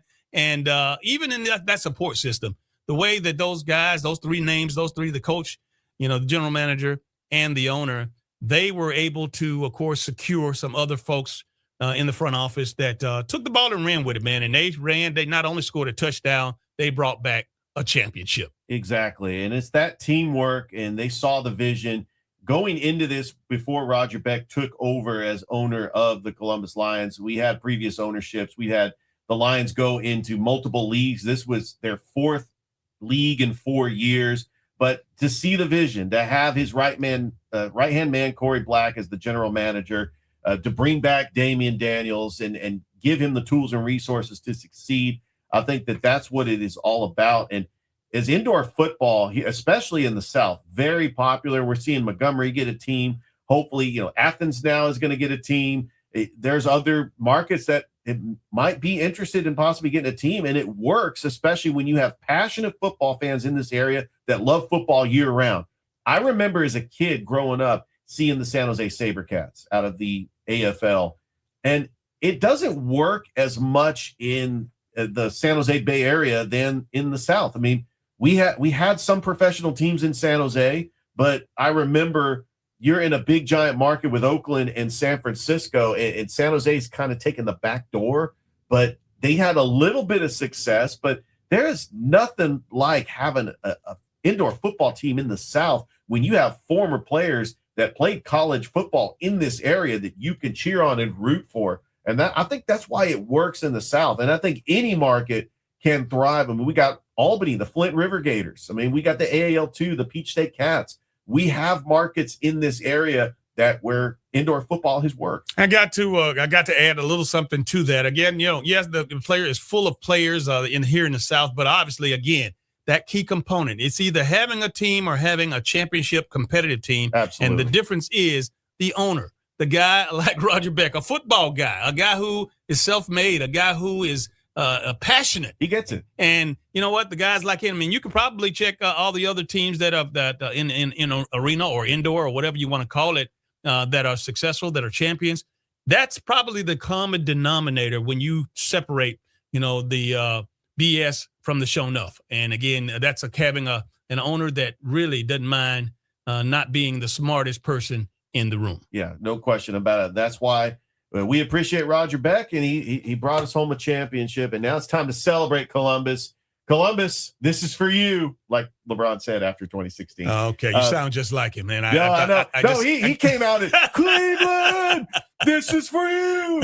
No, it's time to celebrate Columbus. All right, let's go ahead and take our final break of the day. You're watching Facebook Live as well as YouTube, and you're listening to WLTC HD2 Sportsvisions 921.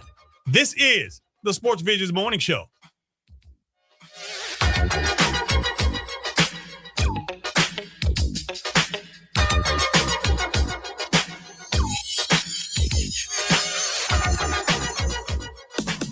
Hey, it's Dan Patrick. Thanks for waking up with the Sportsvisions Morning Show with DJ Jones and Thrift Barringer.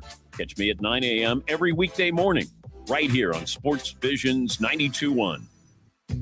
Kohl's knows summer comes with a few family debates, like what's the best ice cream flavor, or who gets the good pool noodle.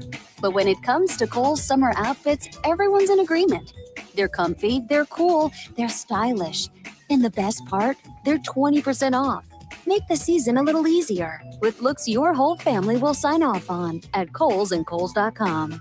Select styles, offer ends July 19th. Some exclusions apply. See store or Kohls.com for details. Order for Jennifer C. Is this my double shot, double cream, double froth, double pump, double whip, double sleeve? Yeah. Can you handle that much caffeine? Did you know Discover automatically doubles all the cash back you've earned at the end of your first year? Oh, really? That's great. Seriously, did you know Discover automatically doubles all the cash back you've earned at the end of your first year? Yeah, you just said that. Did you say I just said that? Yeah, I'm cutting you off. I can't have any more? Why not? You earn, we match. Discover Cashback Match.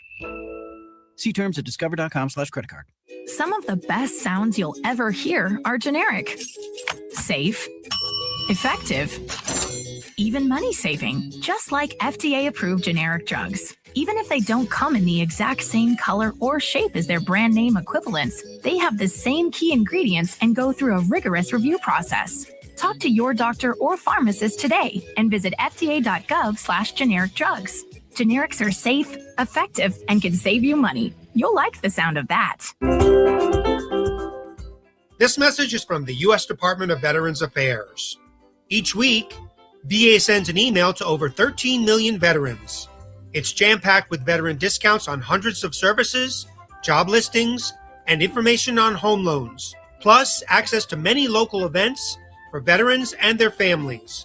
Subscribe for free at va.gov/vet-resources to learn more. This message is from the U.S. Department of Veterans Affairs. Veterans, do you have a copy of your DD-214? A DD-214 is a DoD certificate of retirement, separation, or discharge from active duty. It verifies your eligibility for benefits and services. The fastest way to request a copy is through the National Archives and Records Administration at archives.gov. Get the benefits you've earned. Diane from Michigan, a disabled senior citizen trying to get by. Henry from Florida, a veteran fighting to make ends meet. Elena from Arizona, a mother struggling to feed her daughter. Hi, I'm Connie Britton, and I support Feeding America because they help provide over 6 billion meals to people in need each year, like Diane, Henry, and Elena. Learn more at feedingamerica.org.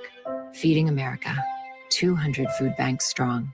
Question: what will you find on all over-the-counter or OTC medicine packages to help you choose the right drug and use it safely? The answer: the drug facts label. This label lists the medicine's active ingredients and purpose, how much to take, and warnings you should know before using it. Remember, even OTC medicines you buy without a prescription can cause side effects you don't want. So follow the information listed on the drug facts label. For more information, visit fda.gov/drug facts label. A message from the U.S. Food and Drug Administration. AA made all the difference in my life. I noticed that most of the goals I had as a kid were slipping by. I didn't feel like the person I hoped to be. After all those years of drinking, I really didn't know myself. When I was out there drinking, I was always looking for the next great party to make me feel all right. With AA, I found a better way of life. And I feel good in my everyday life, even without a drink in my hand. Visit AA.org for more information and download the Meeting Guide app to find a meeting near you. Older buildings may contain asbestos and lead. Pipe or other insulation, ceiling tiles, exterior siding, roof shingles, and sprayed-on soundproofing may contain asbestos.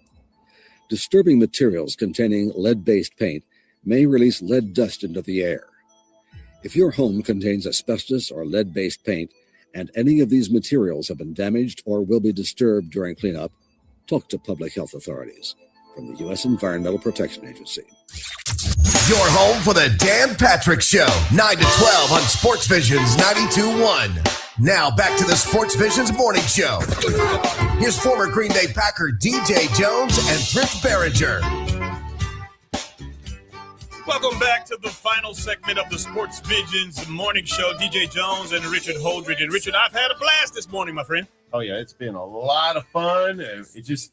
The more we do this, time just flies, and we get ready for the weekend, and that's something I'm always looking forward to. Absolutely. Hey, I want you to remember that Twin Cedars has kickoff for a cause coming up, and that'll be on August the 27th at 6 p.m.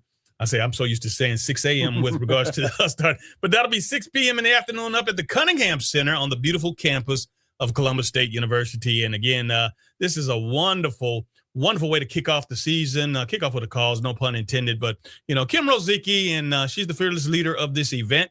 And, of course, myself and Dave Platter, we hosted, sitting in the press box along with sideline reporters, Thrift Barringer and Richard Holdridge right there as well. And, man, I tell you, I'm excited about it. And, Richard, for the best part, let's try to explain what this event is all about. You have individuals that are representing the respective college football teams, HBUs, and of course Division I's, Division II's, and the likes of the teams. It's a way to kick off football. So a lot of the hometown folks that are in the community that want to participate, and they were selected based on some things that Kim, what do you call it when you qualifications that Kim Rozicki and Twin Cedars and the folks that be with the kickoff for the cause, they came up with, and they picked one person to represent these teams, whether it be Georgia, Alabama, Tuskegee, Albany State, and the likes. And that's where we have it. Kim has a list that she'll be joining us soon, probably next week, with regards to filling us in on all the teams that will be represented and all the people that are involved. And we've raised a boatload of money over the past 4 years that we've done this. This will be year 5, I believe. And just what an outstanding opportunity to help these young girls that need help. Yeah, August 27th, 6 p.m. at the Cunningham Center. We have flyers. As you can see on this flyer, They do have a QR code at the bottom right, and you got a much bigger flyer. Yeah, DJ, much bigger flyer there. Yeah, if absolutely. they want to scan that QR code right then and there, that can secure your tickets, and you can also vote on who your favorite fan is. And I absolutely love the food. I love the fact they play old games on the big screens. The mascots come out. They have the silent auction with the great sports memorabilia, DJ. I know that I think the last time that she was on, she said something about a Don Staley autographed basketball. Hey, buddy, you better back off, man. I'm hiding that in the corner. I think you got dibs on that. I got the sheet over that, but I don't want to kind of isolate that away from everybody else. But yeah, so this is some fantastics. That blew me away in year one. That when we hosted this event up at the Cunningham Center, just walking and seeing the acts. All the pieces and all the things and the possibilities of, I saw everything from, autographed footballs, autographed basketballs. It's things that you just don't expect to see. And again, so a lot of thought, a lot has gone into this. You have a number of mascots from around, not just the local area, but, all of, some of the top mascots in and around the region. Are here. And I'm talking about to the tune of, half dozen or more, not just the local teams and not just the professional teams, but some of the colleges have theirs as well. And man, I tell you, it is a wonderful way. But here's the deal. The ticket prices are what they are when you scan and find out what it is. But I guarantee you the amount of food and the amount of beverages that you consume at this doggone event, if you don't double your money by eating and drinking what you want, then obviously I'm not a sports talk show host because I've never seen anything like it. Brisket that's prepared to the hilt. You got the coldest beverages in town. And of course you got a whole lot of networking that you're doing with movers and shakers from in and around the community, all under the roof of this Twin Cedars kickoff for a cause, to benefit the Ann Elizabeth Shepherd Home.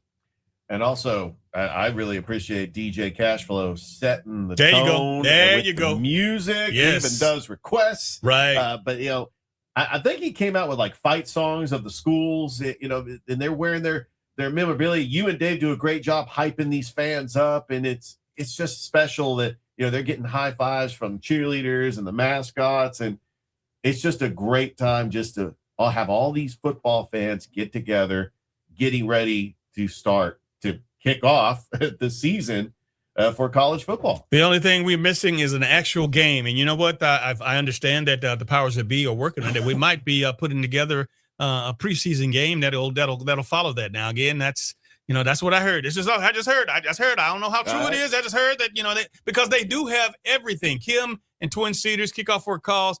We got the announcers, we got the people, we got the mascots, we got the marching band, and we got all the production folks. The only thing we're missing is an actual kickoff classic. Well, and we do know that is also, we're in high school football season. That's usually, we have a high school football game on Thursday nights on Georgia Alabama Sports Live.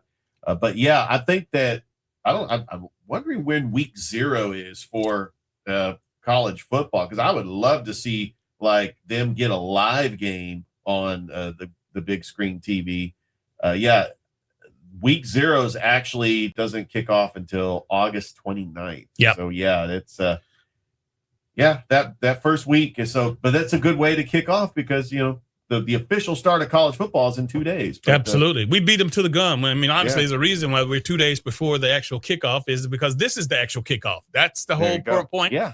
And that's what it is. Richard, I tell you, man, it's always a pleasure to be here with you. Another one almost in the books, man. And I tell you, before we get out of here, I think that we want to remind folks what you got going on this weekend. I know that you're going to be somewhere calling something.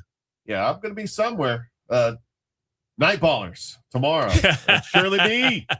Back at old Shirley B. Is going to be great chopping it up. Big shout out to Curtis Simpson. He does the thing. He's got it going on. It's semifinals and then the championship for the adult basketball league for both the men and the women are going to be this weekend at Shirley B. Winston Recreational Center. And then I will be making my way to the parade, celebrating the Columbus Lions championship in downtown Columbus. Saturday morning. You better get there early. It's going to be packed. Yeah. Obviously, you want to get your choice spot. And I know that my spot is always right there at the corner of 11th Avenue and Broadway, of course, right in front of the Iron Bank. I got a little bench right there that Miss Candy and I have made synonymous for Saturday mornings. We always enjoy being there. And again, whether it's all the parades, because again, we do have a number of parades in town throughout the year, the theme parades, holiday parades. Broadway is a wonderful spot because you can come down one side and turn around down at the right before the 13th Street entrance, and then just circle back and come all the way back down the parade route. And again, just a matter of however that the Lions want to do it. I'm sure that you just get down there early enough so you don't have to worry about a place to watch. Yeah, and it's a great atmosphere. Make sure you get parking because that parking fills up. Otherwise, you're going to be parking in the parking deck. And that's not even a bad thing. The parking deck is just, at the top, right across from the performance center. What's the name of our performance center there? The River Center. The River Center. Yeah, that's a free deck. And I mean, free parking in Columbus, that has always. Can't beat that. You can't beat it. And the folks that are not from here, they cannot believe how that there's so much free parking downtown Columbus and just in Columbus, period. Yeah, free parking. I mean, what's this, a game of Monopoly? If it's free, it's for me, huh? Yeah, that's my motto. I'm glad you mentioned that. Absolutely. Well, I tell you, Rich, it's another show in the books. I appreciate you. We'll be here bright and early tomorrow morning to finish off the week. On behalf of Richard Holdridge, I'm DJ Jones, reminding you to keep your eye on the ball.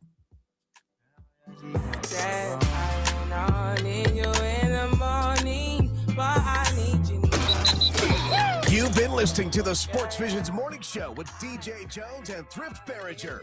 Brought to you by Global Diagnostic Services and the Finley Firm. This is Sports Visions 92.1. Time is of the essence.